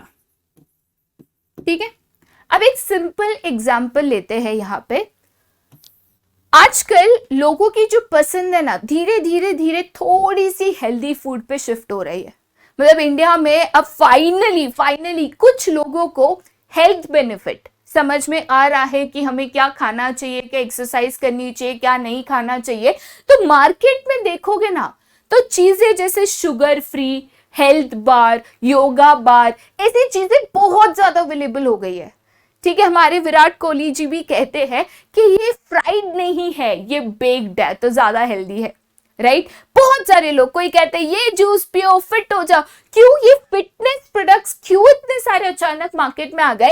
क्योंकि लोगों का जो टेस्ट है, जो चॉइस है, वो धीरे धीरे धीरे थोड़ा सा फिटनेस प्रोडक्ट्स की तरफ जा रहा है। तो शुगर फ्री, ये free, oil free, baked, yoga bar, ये चीजें जो है मार्केट में ज्यादा अवेलेबल हो रही है।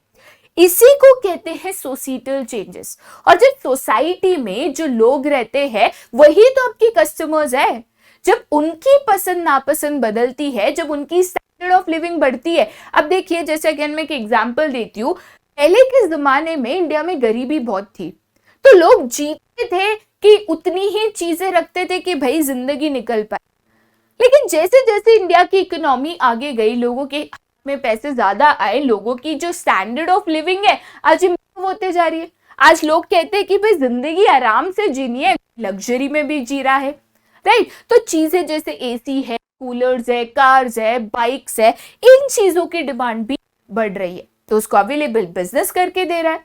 कोई कस्टम है, कोई ट्रेडिशन है, जैसे यहाँ पे हम एग्जाम्पल लेते हैं, चलो अभी दिवाली आने वाली है, ठीक है, तो यहाँ पे हम एग्जाम्पल लेते हैं दिवाली की। अब कोई भी तीज त्योहार हो ना इंडिया में, तो मीठा भाई बहुत चलता है। तो दिवाली में प्रोडक्ट्स जैसे स्वीट्स हो गए, या फिर ड्राई फ्रूट्स है, अच्छे कपड़े हैं, महंगे अच्छे कपड़े हैं, राइट। इन चीजों की डिमांड बहुत बढ़ती है। तो बिजनेसेस को पता है कि भाई दिवाली के पहले इनका जो स्टॉक है वो अच्छा खासा आपको करके रखना है। क्यों? क्योंकि इसकी डिमांड बढ़ती है। ये इंडिया में ऐसे कस्टम ट्रेडिशंस है। तो ये जो सारे चेंजेस है जो सोसाइटी में होते हैं, जो सोसाइटी की सोच, आइडिया, आइडियोलॉजी, कस्टम, ट्रेडिशन, कैसे वो रहते हैं, क्या पसंद करते हैं, इनमें जो बदलाव आता है, जाहिर सी बात है वो आपके बिजनेस को अफेक्ट करता है। और बिजनेस को लोगों की पसंद नापसंद के हिसाब से ही चलना होता है, और इसीलिए इस एनवायरनमेंट को समझना जरूरी है, और इसी को कहते हैं सोशल एनवायरनमेंट। ठीक है, चलिए आगे जाते हैं नेक्स्ट डायमेंशन पे, जो कि यहाँ पे है आपका पॉलिटिकल एनवायरनमेंट। देखिए, पॉलिटिकल एनवायरनमेंट जो है आपकी कंट्री की करंट पॉलिटिकल पार्टी, उनकी सोच, आइडिया, गवर्नमेंट के ऊपर जो है निर्भर करता है। तो करंटली जो भी आपकी गवर्नमेंट पावर है, देखिए हर गवर्नमेंट की अपनी अलग सोच होती है, वो अलग चीजों को सपोर्ट करते हैं, अलग चीजों के अगेंस्ट होते हैं। तो करंटली जो गवर्नमेंट है उनकी क्या सोच है, वो किस चीज को सपोर्ट करते हैं, किस चीज को ओपोज करते हैं, ये आपके बिजनेस को जरूर अफेक्ट करता है। और इसीलिए इनको जानना, समझना, क्या नई पॉलिसी आ रही है, क्या नई पॉलिसी आ सकती है, इनको समझना जरूरी है। ठीक है, तो पॉलिटिकल चेंज की अगर मैं बात करूं तो इंडिया में से बहुत सारे इंपॉर्टेंट चेंजेस जो आए हैं, जैसे यहाँ पे इंडिया में स्किल इंडिया मूवमेंट आया, ठीक है, उसके अलावा डिजिटल बने इंडिया के बाद जो हमारी करंट गवर्नमेंट है स्टार्टअप्स को बहुत ज्यादा सपोर्ट और प्रमोट कर रही है स्टार्टअप इंडिया स्कीम के द्वारा। देन एक स्टैंड अप इंडिया स्कीम जो कहीं ना कहीं विमेन एंड जो बैकवर्ड सेक्शन सोसाइटी है उनको बिजनेस करने में, फंड्स अवेलेबल करने में मदद कर रही है। उसके अलावा जो है स्वच्छ भारत अभियान। तो ऐसी बहुत सारी पॉलिटिकल चेंजेस है या पॉलिसीज है, ये जो है बिजनेस को अफेक्ट करती है। अब मैं अगर आज एक बिजनेस हूं, मुझे पता है कि करंट गवर्नमेंट जो है स्टार्टअप्स को बहुत ज्यादा प्रमोट कर रही है, सपोर्ट कर रही है, लोग आगे आगे स्टार्टअप्स ओपन कर रहे हैं। आप देखो इन सालों में कितने स्टार्टअप्स इंडिया में आए हैं और आते जा रहे हैं, राइट। तो ये जो पॉलिटिकल चेंजेस होते हैं, जो पॉलिटिकल मूव्स होते हैं, टैक्स बढ़ाना, कम करना, ये पॉलिटिकल जो चेंजेस होते हैं, उनकी जो आइडियोलॉजी होती है, ये सारे आते हैं पॉलिटिकल एनवायरनमेंट में। और ये सब कुछ डिपेंड करता है कि करेंटली कौन सी गवर्नमेंट इन पावर है। गवर्नमेंट बदलेगी तो अगेन ये पॉलिटिकल एनवायरनमेंट जरूर बदलेगा, और इसीलिए इस पे नजर रखना, गवर्नमेंट क्या पॉलिसी ला सकती है, क्या लाएगी, ये देखना बहुत जरूरी है, राइट। गवर्नमेंट की बात करिए तो उसके बाद आते हैं कायदे कानून। देखिए, लीगल एनवायरनमेंट, कायदे कानून, ये मैंडेटरी, कंपल्सरी होते हैं। और आप जो कंट्री में बिजनेस कर रहे हो, आप अगर इंडिया में बिजनेस कर रहे हो तो आपको इंडिया का लॉ फॉलो करना है। आपकी इंडियन कंपनी है बट आप यूएसए में बिजनेस कर रहे हो तो आपको यूएसए का लॉ फॉलो करना है। इसको कहते हैं लॉ ऑफ लैंड। इसको क्या कहते हैं? Law of land. जिस देश में बिजनेस कर रहे हो उस देश के कायदे कानून को फॉलो करते हुए, ध्यान में रखते हुए बिजनेस करना कंपल्सरी है। और आपके लिए बहुत सारे कायदे कानून है जो बिजनेस के लिए लागू होते हैं। अगर हम कुछ यहाँ पे एग्जाम्पल ले, ठीक है, तो इंडिया में बहुत सारी एक्ट्स है। जैसे हम अगर बात करते हैं कंपनीज एक्ट, उसके बाद आपका मिनिमम वेजेस एक्ट,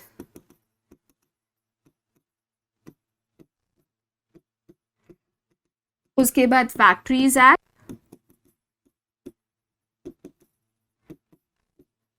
राइट, उसके बाद आपका जो है एम्प्लॉय वेलफेयर एक्ट है, राइट। ऐसे बहुत सारे एक्ट्स है जो कंपनी के ऊपर लागू होते हैं, बिजनेसेस के ऊपर अप्लाई होते हैं। इसको कहते हैं लॉ ऑफ लैंड, राइट। जिस देश में काम करो उस देश के कायदे कानून और ये जो लीगल पॉलिसीज है, एक्ट्स है, इनको ध्यान में रखते हुए ही बिजनेस करना है। और ये कायदे कानून कभी भी मॉडिफाई हो सकते हैं, चेंज हो सकता है, कोई नया कायदा आ सकता है, फाइन्स बदल सकती है, पनिशमेंट्स मॉडिफाई हो सकती है। तो अगेन इनको ध्यान में रखना, इनके बारे में पता होना और उस हिसाब से बिजनेस में मॉडिफाई चेंजेस लाना बहुत ही ज्यादा जरूरी है। और इसी को हम क्या कहते हैं, लीगल एनवायरनमेंट कहते हैं, राइट।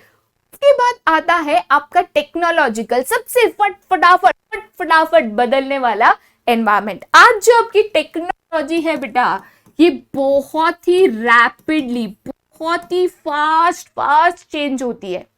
अब देखिए, मैं अगर ये टेक्नोलॉजी में जो चेंजेस आ रहे हैं उस हिसाब से मैं अगर चेंज ना करूं, मैं अगर यहाँ पे आउटडेटेड प्रोडक्ट बनाऊं, आउटडेटेड मतलब क्या, पुराने जमाने का, तो क्या ये प्रोडक्ट को डिमांड करेगा, क्या इसको कोई खरीदेगा? नहीं। आजकल सबको लेटेस्ट नए जमाने की चीज चाहिए होती है ना, राइट। मैं अगर पुराने जमाने का फोन बेच ही ब्लैक एंड व्हाइट, कौन लेगा? One of the biggest examples यहाँ पे नोकिया का है। देखिए, once upon a time Nokia जो है किंग ऑफ द मार्केट था। जिसके पास देखो नोकिया का फोन बजता था, तभी सच्ची में ऐसे होता था किसका फोन बजा, क्योंकि सबकी जो ट्यून है ऑलमोस्ट सेम होती थी, राइट। लेकिन आज वो मार्केट में दिखता था, बहुत बार कोशिश की वापस एंट्री मारने की, बट नहीं। क्यों, वाई? क्योंकि पहले जो है ना टेक्नोलॉजी उतनी फास्ट नहीं बदलती थी, बट जैसे बहुत सारे फॉरेन ब्रांड्स इंडिया की मोबाइल फोन मार्केट में आए, नए नए मॉडल्स, नए नए फोन्स, नए नए फीचर्स, ये लगातार आते गए। नोकिया ये स्पीड ऑफ चेंज के साथ नहीं टिक पाया, वो अपना वही पुराना फोन लेकर चल रहा था और इसीलिए मार्केट में नहीं टिक पाया। तो टेक्नोलॉजी फास्ट बदलती है, लेकिन उस हिसाब से अगर आप अपने बिजनेस को नहीं बदलते, पुराने जमाने के प्रोडक्ट बनाते हो, मार्केट में सर्वाइव नहीं कर पाओगे, टिक नहीं पाओगे।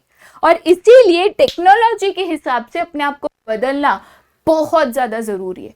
कोई नई टेक्नोलॉजी आई, कोई नया प्रोडक्ट आया, कोई नया आपका प्रोसीजर आया जिससे आप बेहतर नए जमाने के प्रोडक्ट बना सकते हो, बनाओ। ये टेक्नोलॉजी को अपनाना आसान नहीं है, टेक्नोलॉजी महंगी होती है, बट आपके पास कोई ऑप्शन नहीं है, ठीक है। चलिए आगे जाते हैं। तो लाइक आई सेड, ये टेक्नोलॉजी की अगर बात करें तो ये टेक्नोलॉजी में बहुत सारे डिफरेंट चेंजेस आए हैं। ये टेक्नोलॉजी में नए इंप्रूवमेंट्स, इनोवेशंस हर दिन लगातार आते रहते हैं, लेकिन इस नई टेक्नोलॉजी को अपनाना बहुत ज्यादा जरूरी है, इसको अपने बिजनेस में लाना बहुत ज्यादा जरूरी है। नोकिया का एग्जाम्पल यहाँ पे जरूर याद रखें, ठीक है। तो ये है आपके डायमेंशंस ऑफ बिजनेस एनवायरनमेंट। ऐसे डायमेंशंस, ऐसे एनवायरनमेंट जो बार लगातार बदलते रहते हैं, लेकिन इनके बारे में जानना और इनके हिसाब से अपने आप को एडजस्ट करना, अपने बिजनेस को एडजस्ट करना जरूरी है, ठीक है। चलिए, ये डायमेंशंस की तो बात हो गई। अब इसके बाद जो नेक्स्ट इंपॉर्टेंट क्वेश्चन वो है न्यू इकोनॉमिक पॉलिसी। अब आप बोलोगे मैम ये पॉलिसी जब देखो हर जगह, हर बुक में, हर सब्जेक्ट में आ जाती है। भाई, इकोनॉमिक्स में भी है, बिजनेस में भी आ गई, और सच कहूं आगे भी पढ़ोगे ना तो भी आएगी। बीकॉम भी, बहुत सारे सिलेबस में पॉलिसी कहीं ना कहीं से तो आती है, ठीक है। क्या है ये पॉलिसी में ऐसा, क्यों ऐसा बार बार हर जगह लगातार आती है? तो इसके लिए ना इसका बैकग्राउंड समझना बहुत जरूरी है, ठीक है। देखिए, 1947 में इंडिया को फ्रीडम मिला। अब फ्रीडम मिलने के पहले बहुत सालों तक इंडिया पे राज किया गया। क्या ये गवर्नमेंट देश कैसे चलाते हैं, क्या पॉलिसीज बनाते हैं? जब आजादी तो मिल गई, बहुत मुश्किल से, बहुत लड़ाइयां हुई, बहुत मेहनत की, कितने लोग शहीद हुए, आजादी मिली। आजादी मिलने के बाद जिस आजादी के लिए, जिस देश के लिए इतनी कुर्बानियां दी गई थी, उस देश को ऊपर लाना था। कोशिश की, गवर्नमेंट फॉर्म हुई, इन्वेस्टमेंट्स के, इधर इन्वेस्टमेंट, उधर इन्वेस्टमेंट, हर जगह इन्वेस्टमेंट किया, लेकिन न जाने ऐसा क्या था कि हर कोशिश नाकाम हो रही है। इधर से पैसा डाला, फेल, इधर पैसा डाला, फेल। पैसा कम पड़ेगा, कोई दिक्कत नहीं, ये देश से उधारी लिया, वो देश से उधारी लिया, कि नहीं कुछ भी करेंगे इंडिया को ऊपर लाएंगे, बट फेल। 1991 तक ये हम करते गए। 1991 में ऐसा हो गया कि पैसे ही खत्म, इतने भी पैसे नहीं बचे थे कि 2 हफ्ते के इंपोर्ट चल पाए तो बजी खतरे की टिंग टिंग टिंग घंटी। अब क्या, अब क्या, देश को तो ऊपर लाना ही है भाई, छोड़ नहीं सकते। तो ये जो 1991 में आई आपकी न्यू इकोनॉमिक पॉलिसी, इसको आप एलपीजी पॉलिसी भी कह सकते हो। एलपीजी मतलब आपको लिक्विड पेट्रोलियम गैस नहीं, यहाँ पे आपके लिक्विड पेट्रोलियम गैस की बात बिल्कुल नहीं कर रही हूं। यहाँ पे अगर मैं एलपीजी की बात करूं, राइट, तो एलपीजी का फुल फॉर्म है L liberalisation, P privatisation, G globalisation. LPG का फुल फॉर्म क्या है? Liberalisation, privatisation, globalisation. ये 3 कंपोनेंट्स, ये 3 चीजों से बनी आपकी न्यू इकोनॉमिक पॉलिसी जो 1991 में इंडिया में आई थी, जब आपकी देश की इकोनॉमी ऐसे जा रही थी। और जैसे ही ये पॉलिसी आई, आपकी इकोनॉमी ने कुछ ऐसे बदलाव लिया। और इसीलिए ये पॉलिसी बार बार लगातार कहीं ना कहीं से आ जाती है, क्योंकि इसके कारण इंडिया में मेजर चेंजेस आए थे। अब क्या थी ये पॉलिसी, क्या किया हमने लिबरलाइजेशन में, क्या किया हमने प्राइवेटाइजेशन में, इसको थोड़ा सा यहाँ पे समझते हैं। तो बेटा, अगर मैं लिबरलाइजेशन की बात करूं तो इसका मतलब होता है फ्रीडम, ठीक है। अब आप बोलोगे कि मैम आजादी तो मिल गई थी, लेकिन यहाँ पे देश की आजादी नहीं, बिजनेस की आजादी की बात कर रही हूँ। ये पहले बिजनेस करना होता था ना, एक बिजनेस के लिए ले गड्डी लाइसेंस, ये पॉलिसी, ये प्रोसीजर, ये फॉर्म, ये लाइसेंस, इंसान बिजनेस ही ना करे उतना थक जाता था। तो हमने कहा कि ये जो बिना मतलब की लाइसेंसेस है, जो प्रोसीजर्स है, जो पॉलिसीज है, जिसकी जरूरत नहीं है, उसको हटाओ। उसको क्या करो? तो हटाओ। इसी को कहते हैं लिबरलाइजेशन, जिसमें सबसे पहली चीज हमने क्या की, तो ऐसे लाइसेंसेस को हमने हटाया, बट एक्सेप्ट इन फ्यू। अब देखिए, कपड़े का बिजनेस करना है, जूतों का करना है, चश्मा बेचनी है, घड़ी बेचनी है, इसमें कोई खतरा नहीं। लेकिन अगर कुछ केमिकल रिलेटेड है या डिफेंस रिलेटेड है, जहां पे देश की सिक्योरिटी का सवाल है, जहां पे थोड़ा सा भी खतरा है, उन बिजनेसेस को छोड़कर बाकी सब बिजनेस से लाइसेंस हटा दिया। उन बिजनेसेस को छोड़कर, बहुत कम ऐसे हैं, उनको छोड़कर, राइट। कुछ सालों पहले एक छोटा सा लाइसेंस लगता था, गुमास्ता लाइसेंस इसको बोलते थे, अभी तो बेटा वो भी हटा दिया, क्योंकि हमने कहा कि बिजनेस करो भाई, ये झंझट में हम आपको नहीं डाल रहे, और बिजनेस आप करो। नेक्स्ट चीज, उसके बाद लिबरलाइजेशन में हमने क्या करी, तो no restriction on both expansion and contraction. मेरा बिजनेस अच्छा चल रहा है, बहुत पैसे आ रहे हैं, तो और एक ब्रांच खोलनी है, खोलो, 2 खोलनी है, खोलो, 20 खोलो, जी खोल कर। आपका बिजनेस चल रहा है, एक्सपांड करना है, 200, 2000 ब्रांच खोलना है, कोई रोक टोक नहीं। पहले होती थी, पहले होती थी। बिजनेस में लॉस जा रहा है, नहीं चल रहा है, बंद करना है, करो। 2 ब्रांच बंद करनी है, 200 ब्रांच बंद करनी है, आपकी मर्जी। चाहे उतना एक्सपांड करो, चाहे उतना कॉन्ट्रैक्ट करो, गवर्नमेंट की कोई रोक टोक नहीं, ठीक। थर्ड चीज इसमें हमने क्या करी, तो यहां पे जो टैक्स रेट था वो हमने किया। देखिए, अगर 100 रुपए कमा रहे हो, 100 में से 50 रुपए देने पड़ रहे गवर्नमेंट को, मेहनत पूरी आपकी, तो बड़ा दर्द होता है। ये दर्द को थोड़ा हमने कम कर दिया, टैक्स रेट जो है हमने कम कर दिया, कि लोगों को ज्यादा से ज्यादा प्रॉफिट रखने मिले, यूज करने मिले, सो दैट वो ज्यादा मोटिवेट हो, प्रोत्साहित हो कि भाई हम और बिजनेस को करेंगे। क्यों? क्योंकि हमें इसका फायदा मिल रहा है, राइट। तो टैक्स रेट को हमने घटाया। उसके अलावा जो अननेसेसरी कंट्रोल्स रखे ना गवर्नमेंट ने, कि ये भी करो, ये प्रोसीजर भी, ये पॉलिसी, ये लाइसेंस भी, वो सारे कंट्रोल हटा दिए। हमने बोला कि भाई जिन चीज की जरूरत है, जहां पे लगता है कि भाई ये कंट्रोल करना ही है, इसमें रिस्क है, इसमें खतरा है, इसमें देश को दिक्कत हो सकती है, रखो, बाकी सबको करो वटा, हटा दिया, ठीक है। चलिए, नेक्स्ट चीज हमने लिबरलाइजेशन में क्या की, तो यहां पे इंपोर्ट एंड एक्सपोर्ट, ठीक है, देश को बढ़ाने के लिए या देश की इकोनॉमी को ऊपर लेके जाने के लिए आपके देश में जो फॉरेन ट्रेड है वो बेटा उतना ही इंपॉर्टेंट होता है। अब फॉरेन ट्रेड में हम इंपोर्ट और एक्सपोर्ट दोनों करते हैं। पहले इंपोर्ट और एक्सपोर्ट करना होता था ना तो सरदर्द, लंबे चौड़े प्रोसीजर और उसमें 100 कायदे, 100 फॉर्म, ये अप्रूवल वो अप्रूवल, इंसान करे नहीं, भले उसमें बहुत फायदा था, नहीं करे।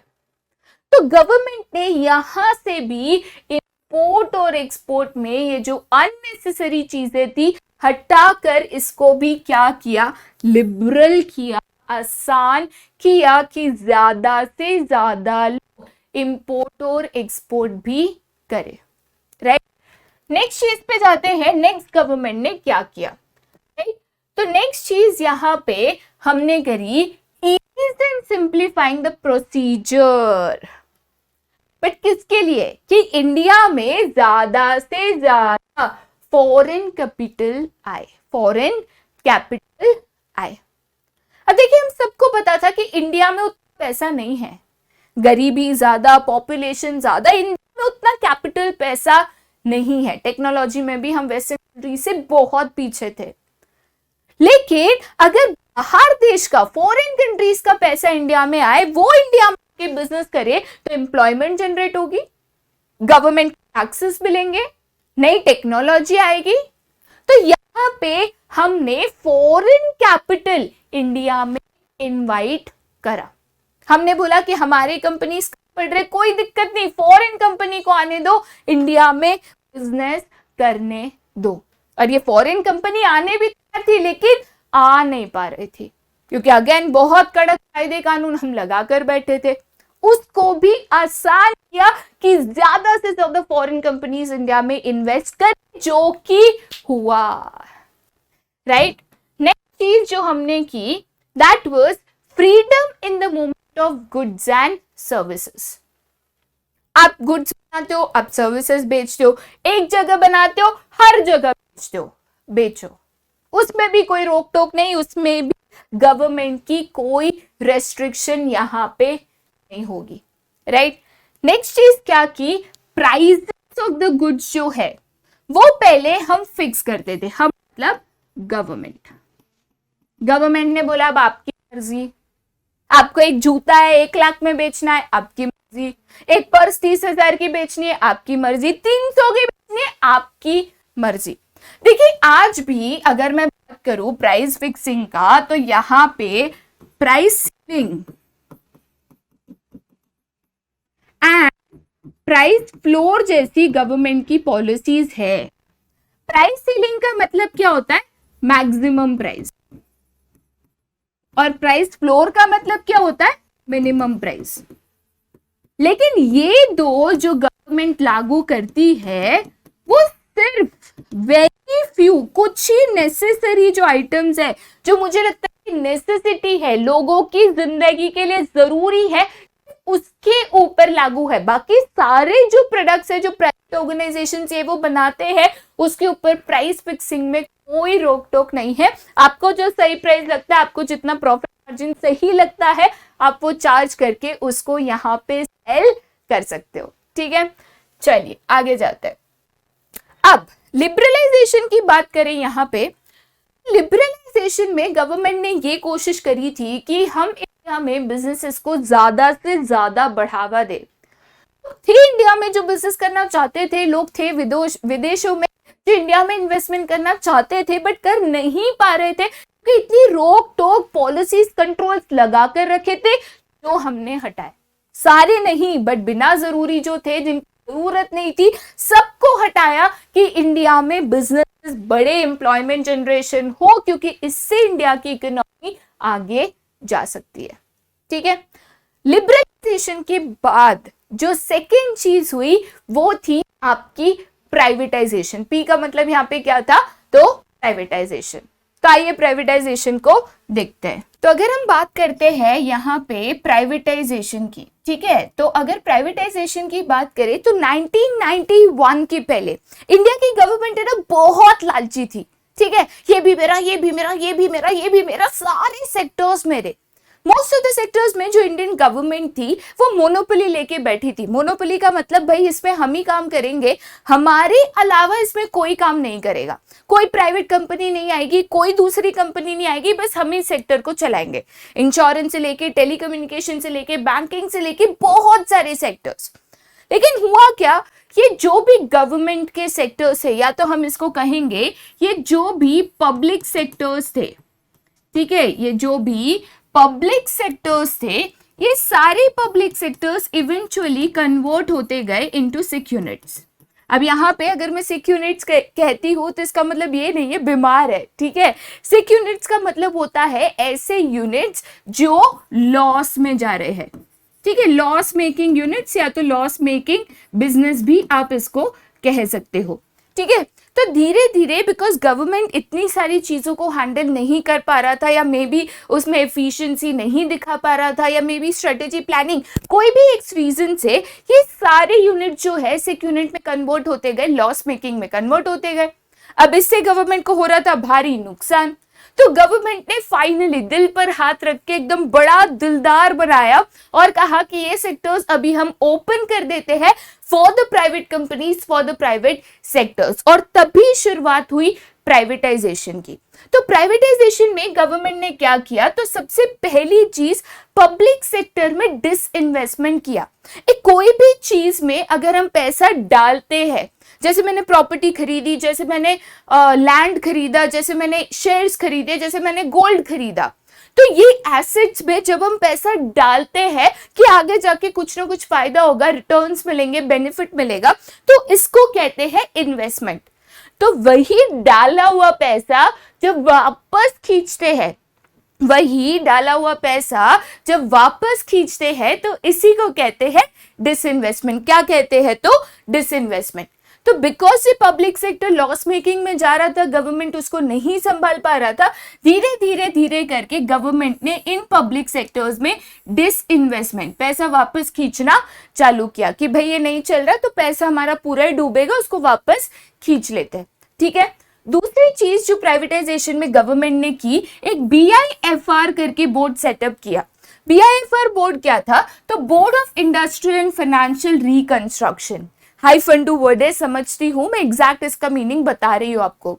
BIFR बोर्ड क्यों सेटअप किया गया था, गवर्नमेंट ने कहा कि देखो बहुत सारे मेरे यूनिट्स है या बिजनेसेस है जो कन्वर्ट हो चुके हैं इनटू सिक यूनिट्स, राइट, लॉस मेकिंग। लेकिन अगर कोई तरीका है कि इनको सिक यूनिट से रिवाइव कर सके, मतलब बाहर ला सके, वापस प्रॉफिट मेकिंग में कन्वर्ट कर सके, इनकम जनरेटिंग में कन्वर्ट कर सके, तो हमें करना चाहिए, तो हमें करना चाहिए, राइट। तो पहले ये BIFR बोर्ड जो है वो कोशिश करता था कि क्या ये यूनिट्स को वापस जो है प्रॉफिट मेकिंग में कोई भी चेंजेस लाकर, मॉडिफिकेशन लाकर कन्वर्ट किया जा सकता है। अगर हाँ कन्वर्ट किया जा सकता है तो उसको रिवाइव करो, राइट। लेकिन अगर आपको लगता है कि भाई अब इसमें कोई उम्मीद नहीं है, इसको वापस प्रॉफिट मेकिंग में नहीं कन्वर्ट किया जा सकता, तो BIFR को कहा गया कि ऐसे जो यूनिट्स है उनको आप शट डाउन करो। क्या करो, शट डाउन। शट डाउन का मतलब होता है क्लोज करो, राइट। तो ये जो यूनिट्स है, ये जो बोर्ड है, स्पेसिफिकली इसी काम के लिए सेटअप किया गया था कि लॉस मेकिंग यूनिट्स को समझकर, परख कर, अगर प्रॉफिट में कन्वर्ट किया जा सकता है चेंजेस लाके, करो, अगर नहीं तो उसको शट डाउन करना था, मतलब बंद करना था, ठीक है। थर्ड पॉइंट क्या कहता है कि यहाँ पे गवर्नमेंट ने अपना स्टेक जो है उसको डाइल्यूट का मतलब होता है रेड्यूस, आप यहाँ पे समझ सकते हो, कम करना चालू किया। अब देखिए, मान के चलिए ये मेरा 100% स्टेक है, ठीक है, या तो आप कह सकते हो शेयर्स है। अब इस 100% में से मोर देन 50% जिसके भी हाथ में होगा, मतलब ये कंपनी है, कंपनी के 50% से ज्यादा अगर शेयर्स मेरे हाथ में है तो कंपनी का कंट्रोल मेरे हाथ में होगा, मेरी चलेगी, राइट। तो यहाँ पे अगर मोर देन 50% शेयर्स गवर्नमेंट के हाथ में था, तो यहाँ पे आप कह सकते हो कंट्रोल भी गवर्नमेंट के हाथ में था, लेकिन गवर्नमेंट उसको नहीं कंट्रोल कर पा रही थी, नहीं संभाल पा रही थी। तो गवर्नमेंट ने धीरे धीरे अपने ये जो शेयर्स है ये बेचना चालू किया, किसको? तो प्राइवेट सेक्टर को। किसको बेचना चालू किया? Private sector. और इसीलिए ये जो कंट्रोल भी था गवर्नमेंट से कहां पे शिफ्ट हो गया? प्राइवेट सेक्टर के पास शिफ्ट हो गया। तो इवेंचुअली गवर्नमेंट ने क्या किया, उनकी जो बिजनेस में कंट्रोल थी, ओनरशिप थी, शेयर्स को धीरे धीरे धीरे करके प्राइवेट सेक्टर के हाथ में सौंप कर majority share holding, majority stake जो है प्राइवेट सेक्टर के हाथ में सौंप कर ये ओनरशिप को पास ऑन कर दिया। इसको कहते हैं डाइल्यूशन ऑफ स्टेक। क्यों किया गया? क्योंकि मेरे से बिजनेस नहीं कंट्रोल हो रहा था, तो जिससे हो रहा है उसको दे दिया, प्लस शेयर्स को सेल ऑफ किया, तो ऑब्वियसली इसमें पैसा भी आपका वापस आया। ठीक है, ये तो था आपका प्राइवेटाइजेशन, जहां पे गवर्नमेंट ने क्या करना शुरू किया, तो जो पब्लिक सेक्टर्स है, जो सिक यूनिट्स है, जहां पे गवर्नमेंट का कंट्रोल नहीं हो पा रहा था, गवर्नमेंट उसको नहीं संभाल पा रहा था, उसको धीरे धीरे धीरे करके ओपन किया for the private sector. But सबसे बड़ा स्टेप जो गवर्नमेंट ने लिया था 1991 में, वो थी आपकी पॉलिसी ऑफ ग्लोबलाइजेशन। एक पॉलिसी ऑफ ग्लोबलाइजेशन की बात करूं तो देखिए 1991 के पहले, बिफोर 1991 हमारी जो इकोनॉमी थी वो कैसी थी? एक क्लोज्ड इकोनॉमी थी। हमारी जो इकोनॉमी थी वो कैसी थी? क्लोज्ड।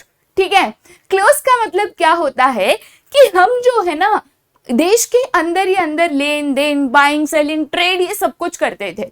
देश के बाहर फॉरेन कंट्रीज से कोई लेना देना नहीं, कोई बाइंग नहीं, कोई सेलिंग नहीं, ना वो हमारे यहाँ पे आके बिजनेस करेंगे, ना हम उनके यहाँ पे जाके बिजनेस करेंगे, कुछ नहीं।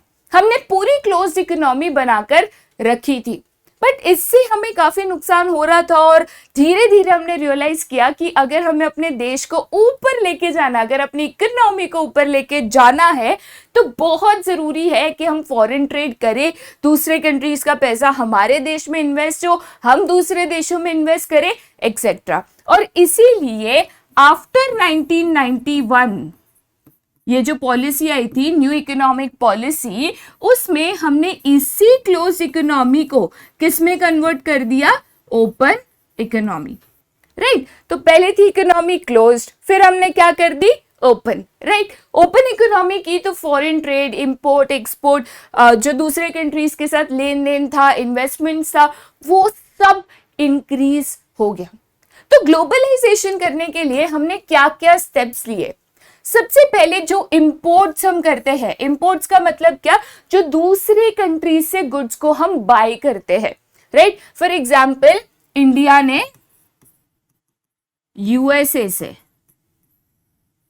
टेक्नोलॉजी को परचेज किया। ठीक है, तो इसको हम क्या कहेंगे बेटा? इसको हम कहेंगे इंपोर्ट, क्योंकि इंडिया में चीज आई है, हमने कोई और देश से खरीदी है, तो इसको क्या कहेंगे? इंपोर्ट। तो पहले ना गवर्नमेंट इंपोर्ट को मिनिमाइज, कम से कम करने की कोशिश करता था। क्यों? क्योंकि हम जब चीजें खरीदते हैं तो हमें पैसे देने पड़ते हैं। तो गवर्नमेंट चाहता था कि जो इंडिया में है या इंडिया में बनी हुई चीज है वो सबसे ज्यादा यूज हो और हम उसी में डील करें। बट बहुत सारी चीजें हैं जो इंडिया में या तो बनती नहीं या तो अप्रोप्रिएट क्वालिटी की नहीं बनती और हमें उसको इंपोर्ट करना होता है।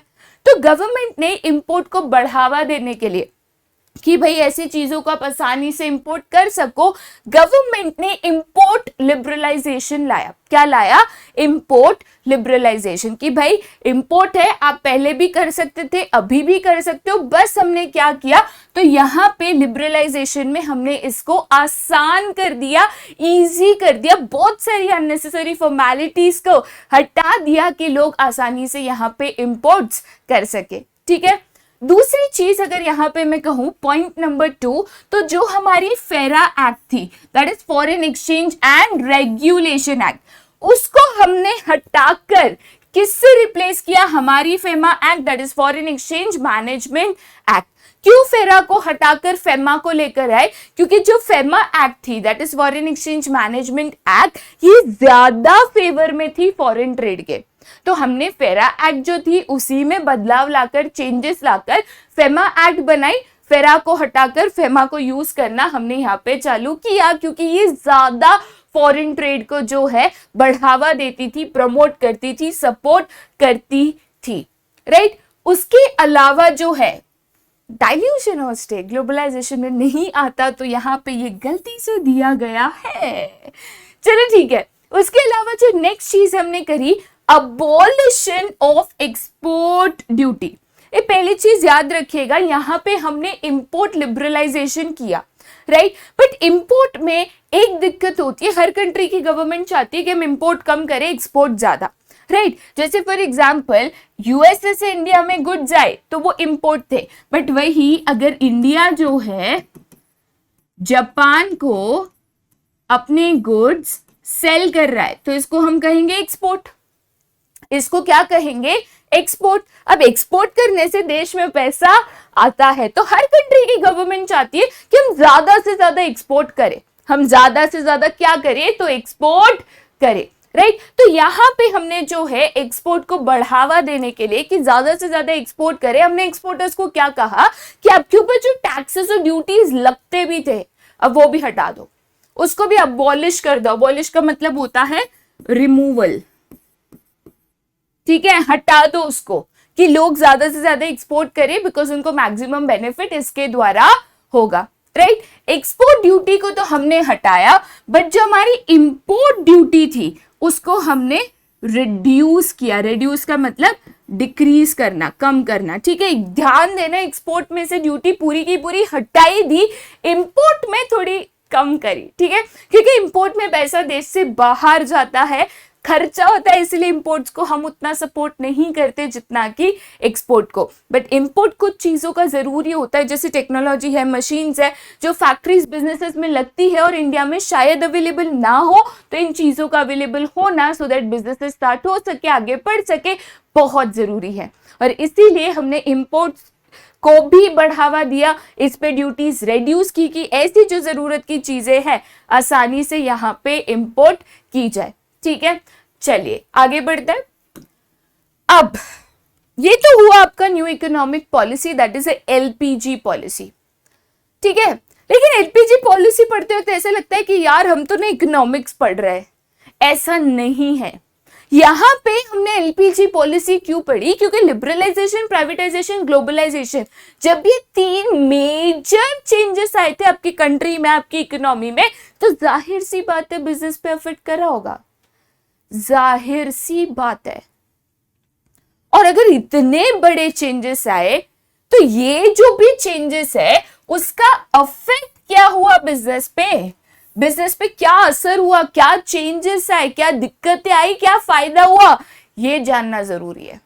ये जानना बहुत जरूरी है कि बिजनेस पे क्या असर हुआ और बिजनेस ने इसको कैसे हैंडल किया, क्योंकि बहुत बड़ा बिजनेस एनवायरनमेंट चेंज था इन 1991। तो आइए देखते हैं बिजनेस पे क्या क्या इसका अफेक्ट हुआ। सबसे पहली चीज जो यहाँ पे गिवन है दैट इज इंक्रीजिंग कंपटीशन। पहले इंडिया में कैसे था पता है? सिर्फ इंडियन कंपनीज थी, ठीक है, क्योंकि हम तो भाई क्लोज ट्रेड करते थे, क्लोज इकोनॉमी थी, तो सिर्फ इंडियन कंपनीज या तो आप कह सकते हो बिजनेसेस थे, इंडिया में ही बाइंग, इंडिया में ही सेलिंग, सब कुछ विद इन इंडिया। तो पहले बिजनेस कैसे हुआ करते थे मालूम है? देख, लेने का तो ले वरना जा। क्यों? क्योंकि उनको पता है कि हमारे पास ऑल्टरनेटिव्स नहीं थे, बहुत फ्यू बिजनेसेस थे, तो लोगों के पास ऑप्शंस नहीं थे, तो वो ऐसे थे राजा, ठीक है। बट जैसे फॉरेन कंपटीशन आया, जैसे ग्लोबलाइजेशन हुआ, ग्लोबलाइजेशन के बाद इंडिया में एंट्री मारी ऑफ फॉरेन कंपनीज, ठीक है। तो तूने मारी एंट्री यार, दिल में बजी खतरे की घंटी। तो यहां पे जब फॉरेन कंपनीज आई तो इंडियन बिजनेसेस के लिए बढ़ गया खतरा। किस चीज का खतरा? तो पहले बहुत कम कंपटीशन था, अभी रेस में 5 लोग दौड़ रहे हैं तो फर्स्ट सेकंड थर्ड आना कोई बड़ी बात नहीं है। बट अचानक से उसी रेस में 5000 लोग हो गए, अब उनमें से फर्स्ट सेकंड थर्ड आना बहुत मेहनत करनी पड़ेगी। तो यहाँ पे फॉरेन कंपटीशन आने की वजह से, फॉरेन कंपनीज इंडिया में आने की वजह से कंपटीशन बहुत बढ़ गया। वो आए अपनी लेटेस्ट टेक्नोलॉजी के साथ, रिसर्च, इनोवेशन, अच्छे products, varieties, alternatives. Indian companies का सर्वाइव करना डिफिकल्ट हो गया, बहुत मेहनत करनी पड़ी, प्लान्स, पॉलिसी, स्ट्रेटेजीज चेंज करनी पड़ी, वरना मार्केट से टाटा बाय बाय। ठीक है, दूसरा बहुत बड़ा चेंज यहां पे क्या आया, तो मोर डिमांडिंग कस्टमर्स। जैसे मैंने कहा 1991 के पहले कंपटीशन बहुत कम था, कंपटीशन कम था तो बिजनेसेस थे ऐसे राजा। बट 1991 के बाद जब कंपटीशन बढ़ा, फॉरेन कंपनीज आई, तो मार्केट में जो ऑल्टरनेटिव्स है, मार्केट में जो ऑल्टरनेटिव्स है, ठीक है, यहां पे हम लिख देते हैं, ये ऑल्टरनेटिव्स जो है बहुत बढ़ गए। ऑल्टरनेटिव्स मतलब क्या, आप इसको ऑप्शंस भी कह सकते हो, राइट। तो ये ऑप्शंस बहुत ज्यादा बढ़ गए। अब ऑप्शंस बढ़े, कस्टमर को हमने बहुत भाव दिया तो वो बन गए एकदम डिमांडिंग, ये चाहिए, ऐसा चाहिए, इतने में ही चाहिए, इतने प्राइस में चाहिए, ऐसी पैकेजिंग चाहिए। और मार्केट जो है यहाँ पे कस्टमर सेटिस्फैक्शन पे डिपेंडेंट हो गया कि भाई कस्टमर के पास तो बहुत सारे ऑप्शंस है, बहुत सारी ब्रांड्स है, बहुत सारी कंपनीज है, अगर हम अपने कस्टमर को सेटिस्फाई नहीं कर सकते वो कहीं और जाएगा। तो उनको सेटिस्फाई रखने के लिए, खुश रखने के लिए क्या जरूरी था, कस्टमर्स की नीड्स, वांट्स को पूरा करना, और इसीलिए कस्टमर्स डिमांडिंग बन गए और हम बस उनकी डिमांड पे फोकस करने लगे, उनकी जरूरतों पे फोकस करने लगे। तो ये जो ताज था ना भाई, हटते गया बिजनेस के सर से। ठीक है, थर्ड इंपॉर्टेंट चीज क्या हुई, रैपिडली चेंजिंग टेक्नोलॉजिकल एनवायरनमेंट। सबसे पहले रैपिडली का मतलब बताओ, तो इसका मतलब होता है फास्ट। ठीक है, जल्दी जल्दी जल्दी जल्दी, दैट इज रैपिडली। तो यहाँ पे जो टेक्नोलॉजिकल एनवायरनमेंट था, देखिए इंडिया ना पहले से टेक्नोलॉजी में पीछे रहा है, राइट। बट इंडिया में जब 1991 ग्लोबलाइजेशन के बाद फॉरेन कंपनीज आई, तो ये जो फॉरेन कंपनीज होती है ये हमेशा टेक्नोलॉजी में प्रोग्रेसिव होती है, मतलब आगे होती है हमसे। ठीक है, अब ये टेक्नोलॉजी में हमसे आगे है, हम अगर आउटडेटेड पुराने जमाने का प्रोडक्ट बनाएंगे कैसे चलेगा। तो ये जो बहुत फास्ट बदलती टेक्नोलॉजी है, जो नई नई technology, new machines, new innovative products India में आते गए, उनके साथ एडजस्ट करना, उनको अपनाना, उनको सीखना बहुत दिक्कत थी। बट धीरे धीरे धीरे धीरे हमने कोशिश की, क्योंकि इलाज ही नहीं था भाई, या तो करो या तो मरो वाली बात थी। तो ये जो टेक्नोलॉजिकल एनवायरनमेंट है जो इतना फास्ट बदल रहा था, हम इसके साथ चेंज हो रहे थे, इसके साथ अडेप्ट, एडजस्ट हो रहे थे, दिक्कत आ रही थी बट कोशिश करते जा रहे थे, राइट। और ये जो बदलाव है ना बेटा, ये अभी नेसेसरी हो गया था कि अगर एज अ बिजनेस हम ये चेंज के साथ एडजस्ट नहीं कर सकते, अडेप्ट नहीं कर सकते, तो यहां पे जो हमारा सर्वाइवल है ये डिफिकल्ट हो गया था कि भाई या तो करो या तो मरो वाली सिचुएशन थी। इतने बड़े चेंजेस आए, फॉरेन कंपटीशन आया, न्यू टेक्नोलॉजी आई, ऑल्टरनेटिव्स बढ़े, कस्टमर्स की डिमांड पूरी करनी है, करना तो है, इलाज नहीं है, या तो करो या तो बिजनेस जो है आपका बंद हो सकता है। तो ये जो चेंज था बहुत जरूरी हो गया था, और ये चेंजेस के हिसाब से बिजनेसेस का चेंज होना, अडेप्ट होना उतना ही जरूरी हो गया था। ठीक है, चलिए आगे जाते हैं नेक्स्ट पॉइंट पे। अब देखिए नेक्स्ट पॉइंट क्या कहता है कि जो ह्यूमन रिसोर्सेस थे, या तो आप इनको कह सकते हो एम्प्लॉइज। ठीक है, देखिए जो ह्यूमन रिसोर्स था, काम करने वाले लोग। अब आप बिजनेस कर रहे हो, बिल्डिंग खड़ी कर दी, पैसा लाया, मशीनरी लाया, तो क्या आपका बिजनेस होगा? नहीं।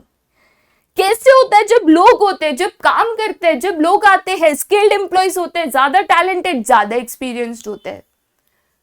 तो ये ह्यूमन रिसोर्स को डेवलप करने की, ऐसे एम्प्लॉयज जो स्किल्ड है, ठीक है, जो एक्सपीरियंस्ड है, ऐसे एम्प्लॉयज को ढूंढने की जरूरत पड़ी, अपने बिजनेस में लाने की जरूरत पड़ी कि हम ये कंपटीशन को सर्वाइव कर पाए, टिक पाए। तो ऐसे डेवलपमेंट ऑफ ह्यूमन रिसोर्सेज की जरूरत पड़ी, ऐसे लोगों की जरूरत इंडिया में पड़ी। ठीक है, नेक्स्ट, ये जो हमारा मार्केट था, मार्केट पहले कैसे था मालूम है? मार्केट पहले था प्रोडक्शन ओरिएंटेड। ठीक है, मतलब प्रोडक्शन पे मेन फोकस रखता था। क्या होता है प्रोडक्शन ओरिएंटेड या प्रोडक्शन फोकस मार्केट? अब देखिए, पहले के जमाने में जो बिजनेसेस होते थे वो थे किंग ऑफ द मार्केट। तो पहले वो प्रोड्यूस करते थे,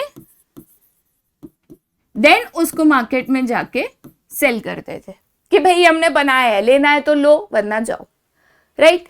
पर धीरे धीरे जैसे कस्टमर्स डिमांडिंग बढ़ते गए, फॉरेन कंपटीशन आते गया, कंपटीशन बढ़ते गया, यही मार्केट शिफ्ट हो गया टू मार्केट ओरिएंटेशन। तो अब हम पहले कस्टमर के जो नीड्स एंड वांट्स है उसको स्टडी करते हैं कि भाई हमारे कस्टमर को क्या चाहिए, क्या पसंद आता है, किस चीज की जरूरत है, वो समझकर उसको ध्यान में रखते हुए हम प्रोडक्शन करते हैं, हम वही चीजों को बनाने की कोशिश करते हैं एंड देन उसको हम सेल करते हैं। तो ये भी बहुत बड़ा शिफ्ट इन द मार्केट था कि पहले जो बिजनेसेस का राज चलता था, पहले बनाते थे और बेचते थे, अब मार्केट एनालिसिस होता है, कस्टमर के नीड्स एंड वांट्स को समझा जाता है, फिर उसको बनाया जाता है, फिर उसको बेचा जाता है, वरना कस्टमर्स नहीं लेगा और आप नहीं करोगे कोई और करेगा, कंपटीशन में आपसे आगे निकल जाएगा। तो ये सारे जो चेंजेस थे, ठीक है, ये सारे जो चेंजेस थे आप देख सकते हो कितने बड़े शिफ्ट इन द मार्केट और कितना बड़ा शिफ्ट इन द इकोनॉमी यहाँ पे आया था, राइट। उसके बाद जो नेक्स्ट चीज हुई थी, बजटरी सपोर्ट जो हुआ करता था पब्लिक सेक्टर को, वो गुल हो गया। से पहले कैसा था, जो पब्लिक सेक्टर है लॉस मेकिंग था, सिक यूनिट था, फिर भी सालों साल चलते रह रहा है, चलते रह रहा है, चलते रह रहा है। अब हमने BIF और बोर्ड सेटअप कर दिया, हमने कहा कि देखो अगर आप लॉस मेकिंग हो, सिक यूनिट हो, नहीं चल सकते हो, नहीं उसको रिवाइव कर सकते हो, बंद करो। हम सालों साल आपको बजटरी सपोर्ट नहीं देंगे, फंडिंग नहीं देंगे कि आप सालों साल चलो, तो करो या मरो। अगेन आइदर आप प्रॉफिट कमाओ और सर्वाइव करो, और लॉस है तो शट डाउन करो। ठीक है, ये जो बजटरी सपोर्ट था पब्लिक सेक्टर के लिए, ये पूरा का पूरा हटा दिया गया। ठीक है, मे द बेस्ट मैन सर्वाइव, ये वाली पॉलिसी यहां पे जो है आ गई थी, राइट। नेक्स्ट और इंपॉर्टेंट चीज, पहले हम सिर्फ इंडिया में बिजनेस करते थे, बाइंग सेलिंग करते थे, ठीक है, प्रॉफिट भी अर्न करते थे बहुत सारे बिजनेसेस। बट जब फॉरेन कंपटीशन आया, हमें एक चीज पता चल गई कि भाई अब इस मार्केट में टिकना है, अगर हमारे बिजनेस को बड़ा बनाना है ना, तो सिर्फ इंडियन मार्केट में बिजनेस करके कोई मतलब नहीं है। बहुत जरूरी हो गया था कि हम जो है एंटर करें इन फॉरेन मार्केट्स, कि भाई हम फॉरेन मार्केट्स में जो है वो एंटर करें। और कैसे फॉरेन मार्केट्स में एंटर करें, तो बिजनेसेस ने क्या करना चालू कर दिया, एक्सपोर्ट। और ये एक्सपोर्ट कोई ऐसा नहीं था कि करना है तो करो, ये एक वहां पे मैटर ऑफ सर्वाइवल बन गया था कि अगर बिजनेस को टिकाना है, वो लेवल पे लेके जाना है कि आपका जो कंपटीशन है उसमें आप आगे निकल जाओ, तो एक्सपोर्ट करना बहुत ज्यादा जरूरी हो गया था, राइट। तो बिजनेसेस है, यहाँ पे आप चाहे एग्जाम्पल ले लो ऑफ रिलायंस, चाहे आप एग्जाम्पल ले लो ऑफ टाटास, चाहे आप एग्जाम्पल ले लो ऑफ अडानीज, ये सारे जो बड़े बिजनेसेस है, ये सारे के सारे जो है फॉरेन मार्केट्स में इन्होंने एंटर किया और इन्होंने जो है एक्सपोर्ट्स करना चालू किया, क्योंकि इनको पता था कि अगर बिजनेस को बड़ा करना है, अब इसके अलावा कोई ऑप्शन नहीं, राइट। तो यहां पे आप देख सकते हो कि LPG पॉलिसी के कारण कितना बड़ा मार्केट में शिफ्ट आया था, और ये शिफ्ट बहुत बड़ी चीज थी, बहुत सारे बदलाव आए थे, बहुत सारे चेंजेस आए थे, और इसीलिए इसका इफेक्ट स्टडी करना और इसके हिसाब से अपने बिजनेस में चेंजेस लाना बहुत जरूरी था। तो यहाँ पे अब हम देखेंगे कि बिजनेस ने क्या इसका जवाब दिया, कैसे ये चेंजेस लाए, क्या मैनेजरियल रिस्पॉन्स था इन चेंजेस को लेकर। ठीक है, चलिए जाते हैं आगे। तो हमने यहाँ पे क्या किया, तो सबसे पहली चीज जो हमने किया वो था डाइवर्सिफिकेशन। से डाइवर्सिफिकेशन का मतलब क्या होता है, जैसे फॉर एग्जांपल हम लेते हैं, हमारी कंपनी है एक्स लिमिटेड, ठीक है, और पहले हम यहाँ पे सिर्फ सोप बनाते थे, साबुन बनाते थे, तो अब हमने शैम्पू भी बनाना चालू किया, राइट। शैम्पू के साथ साथ हमने कंडीशनर भी बनाना चालू किया, उसके साथ हमने टूथपेस्ट भी बनाना चालू किया। तो हम जो है एक प्रोडक्ट बनाते नहीं थे, एक प्रोडक्ट पे निर्भर नहीं करते थे कि इसी के ऊपर पूरा बिजनेस टिका हुआ है। अलग अलग मार्केट्स में एंटर करना चालू किया, अपने बिजनेस को बढ़ाना चालू किया, डाइवर्सिफाई करना, डिफरेंट एरियाज में हमने उसको डालना चालू किया। आज आप एग्जांपल ले लो, जैसे कंपनीज है, लेट अस से गोदरेज, या आप ले सकते हो एग्जांपल हिंदुस्तान यूनिलीवर। ये जो कंपनीज है एक प्रोडक्ट एक चीज पे नहीं टिकी, ठीक है। इलेक्ट्रॉनिक्स भी बनाती है, रियल इस्टेट में भी है, जो होम अप्लायंसेस है वो भी बनाती है, खाने पीने की चीजें भी बनाती है, क्लीनिंग चीजें भी बनाती है, मच्छरों के लिए भी चीजें, बहुत सारी चीजें हैं जिनमें आज इनका बिजनेस है। इसी को कहते हैं डाइवर्सिफाई करना, अलग अलग एरियाज में प्रोडक्ट्स में एंटर करना, राइट। उसके बाद जो सेकेंड हमने चीज की वो थी जॉइंट वेंचर्स या तो कोलैबोरेट करना। हमें ज्यादा ताकतवर बनना था, तो हमने क्या किया, दूसरे बिजनेस के साथ हाथ मिलाकर जुड़कर बिजनेस करना चालू किया, राइट। जैसे अगर हम एग्जांपल लेते हैं मारुति एंड सुजुकी, इन्होंने हाथ जोड़ लिया। उसके बाद टाटाज एंड जैगुआर, उसके बाद वोडाफोन एंड आइडिया, ये सब ने हाथ मिलाकर साथ में business, collaboration, joint ventures, mergers, ये चीजें बढ़ गई क्योंकि उनको ज्यादा ताकतवर बनना था। मिलकर ज्यादा मार्केट शेयर, ज्यादा एसेट, ज्यादा जो है research and development, innovation, financial support, ये चीजें हो जाती है। इसीलिए ये जॉइंट वेंचर्स, कोलैबोरेशंस बहुत ज्यादा इंडिया में जो है वो बढ़ गए, राइट। उसके बाद थर्ड चीज ब्रांड बिल्डिंग। देखिए ब्रांड क्या होता है, एक ब्रांड क्या होता है, कब हम कहते हैं कि ये एक ब्रांड है, जब हम मार्केटिंग और प्रमोशन जैसी चीजों को यूज कर अपने नाम को वो मुकाम पर ले जाते हैं कि लोग हमें जानते हैं। जैसे अगर कोई जूता है या कोई टी शर्ट है और उसके ऊपर ये मार्क है, हम सबको पता है कि भाई नाइकी का जूता पहनता है। कैसे पता है, लेकिन लोग कैसे ब्रांड्स को जानते हैं, क्योंकि आज वो नामी बन गए हैं, आज सब उन्हें जानते हैं।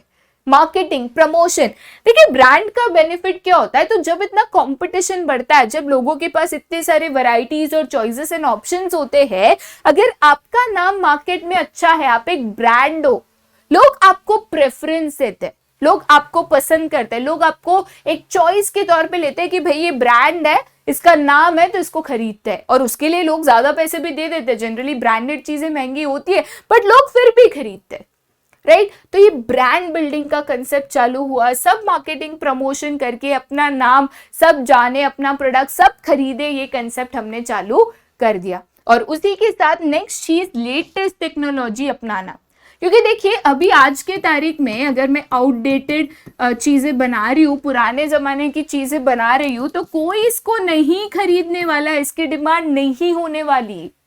तो हम सब ने लेटेस्ट टेक्नोलॉजी यूज करके नए नए प्रोडक्ट्स बनाना, इनोवेशन करना, रिसर्च बनाना, क्योंकि कंपटीशन सर्वाइव करना था।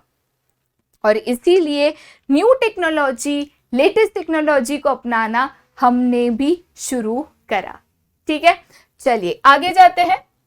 अब ये तो रहा managerial response in terms of technology, लेकिन टेक्नोलॉजी के साथ साथ और एक चीज जो बिजनेस के सर्वाइवल के लिए जरूरी होता है, वो होते हैं उनके एम्प्लॉइज, या तो आप कह सकते हो ह्यूमन रिसोर्स।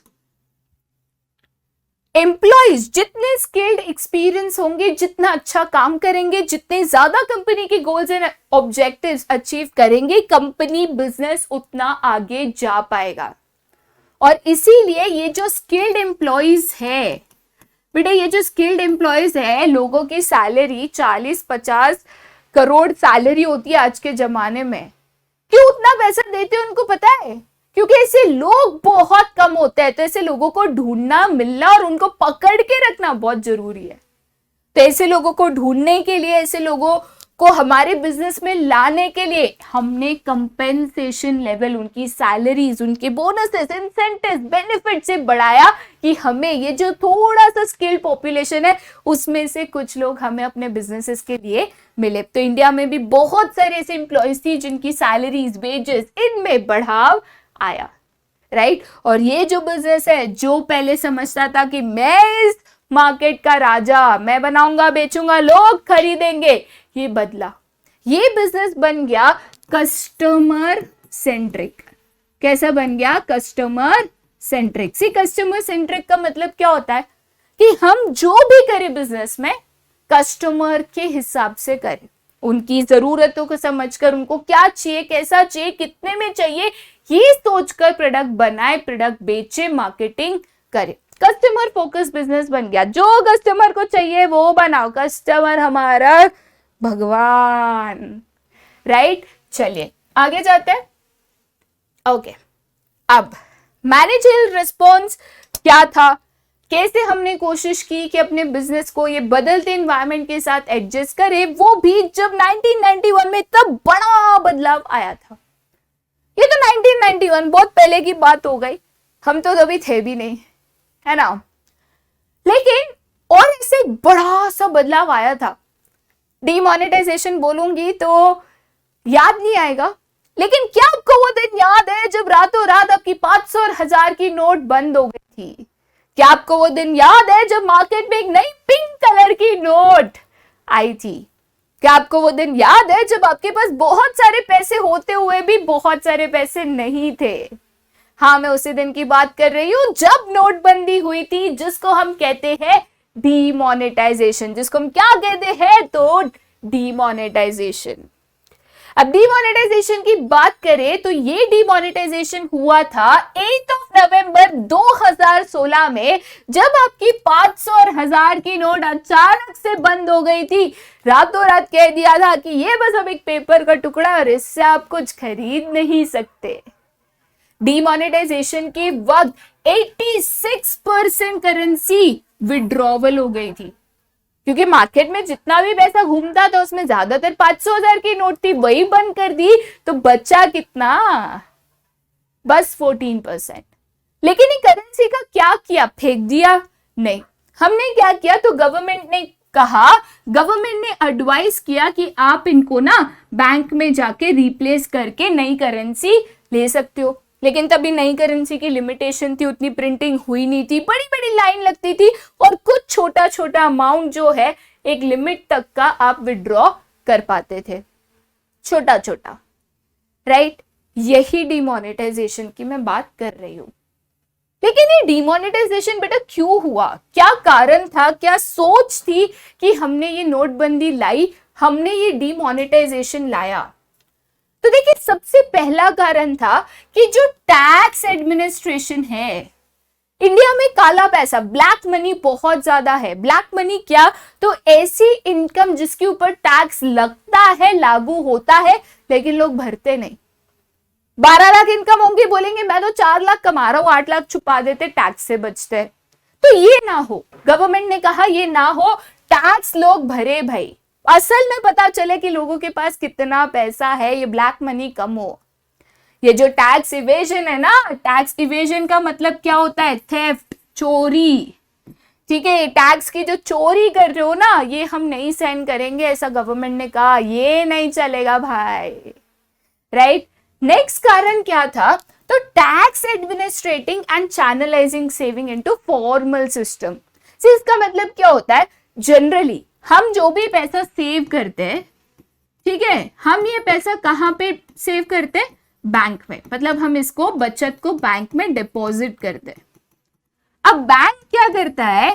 तो यही पैसे को लोन के तौर पे बिजनेसेस को देता है, on the form of loan और क्रेडिट, राइट। बिजनेस बैंक को इंटरेस्ट देता है। अब आपने पैसा उधारी पे लिया तो ब्याज तो भरना पड़ेगा ना, इंटरेस्ट तो भरना पड़ेगा।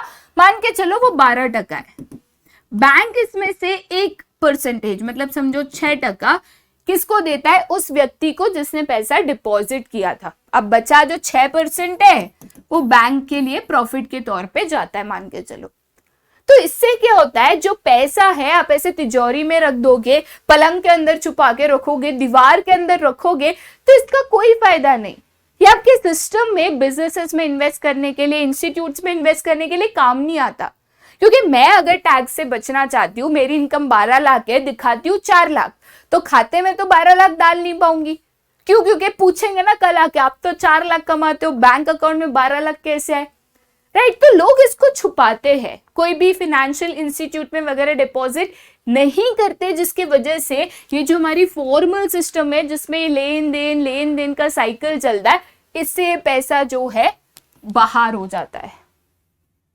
तो इस सिस्टम में ये पैसे को वापस खींचना, कि हमारे पास पैसे अवेलेबल हो बिजनेसेस के लिए, इंस्टीट्यूट्स, इंडस्ट्रीज के लिए, और ये आगे बढ़ सके। राइट। चलिए, नेक्स्ट कारण क्या था? क्रिएटिंग अ कैशलेस और डिजिटल कैशलाइट इकोनॉमी। देखिए, इंडिया में ना बच्चा 98% ट्रांजैक्शंस कैश ट्रांजैक्शंस होते हैं, करीबन 98%। अब कैश अगर ट्रांजैक्शन ज्यादा होते हैं तो इनका पकड़ना ना, इन ट्रांजैक्शंस को बहुत दिक्कत है। अब ऑटो में जा रहे हो, 20 रुपए आपने दिया, आपको कोई बिल देता है क्या? पानी पूरी खाई, डोसा खाए, इडली खाए, पैसा दिया, कोई बिल मिलता है क्या? तो इसका ना कोई एंट्री, कोई रिकॉर्ड, कोई ट्रांजैक्शंस नहीं होते। तो इसका पता करना कि एक्चुअल में कितना पैसा गया आया, रिकॉर्ड नहीं पता चलता। इससे लोगों को मौका मिलता है कि वो पैसा छुपाए, टैक्स ना भरे। तो जब नोटबंदी हुई, पैसा होते हुए भी पैसा नहीं, तब हमें याद आया कि कुछ एक पेटीएम जैसी चीज थी। और तब से अभी तक आप देखो, बदलाव तो जरा देखो। आज के तारीख में लोग हर छोटी चीज के लिए स्कैन एंड पे, यूपीआई, ऑनलाइन करते हैं कि नहीं?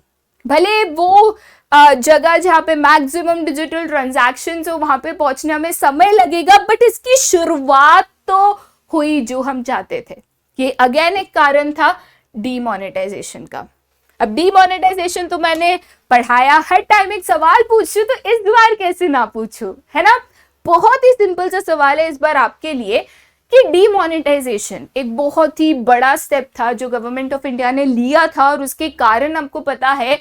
बट मेरा सवाल ये है कि क्या आपको लगता है कि ये डीमोनेटाइजेशन पॉलिसी सक्सेसफुल थी? यस और नो? या आपको क्या दिक्कत आई थी? क्यों आपको ऐसे लगता है कि पॉलिसी सक्सेसफुल थी? या तो अगर आपका जवाब ना है तो क्यों ये पॉलिसी आपको लगता है सक्सेसफुल नहीं थी? कमेंट सेक्शन में इसका आंसर जरूर बताइएगा। ठीक है, दोबारा ऐसे लेक्चर्स के साथ वापस मिलेंगे। इस चैप्टर की जो प्रैक्टिस शीट है और नोट्स है वो हमारे ऐप पे भी अवेलेबल है, जरूर उसको देखिएगा, जरूर इन क्वेश्चंस को प्रैक्टिस करिएगा। जब तक हम नेक्स्ट चैप्टर के साथ जल्द ही नहीं मिलते, तब तक बाय बाय।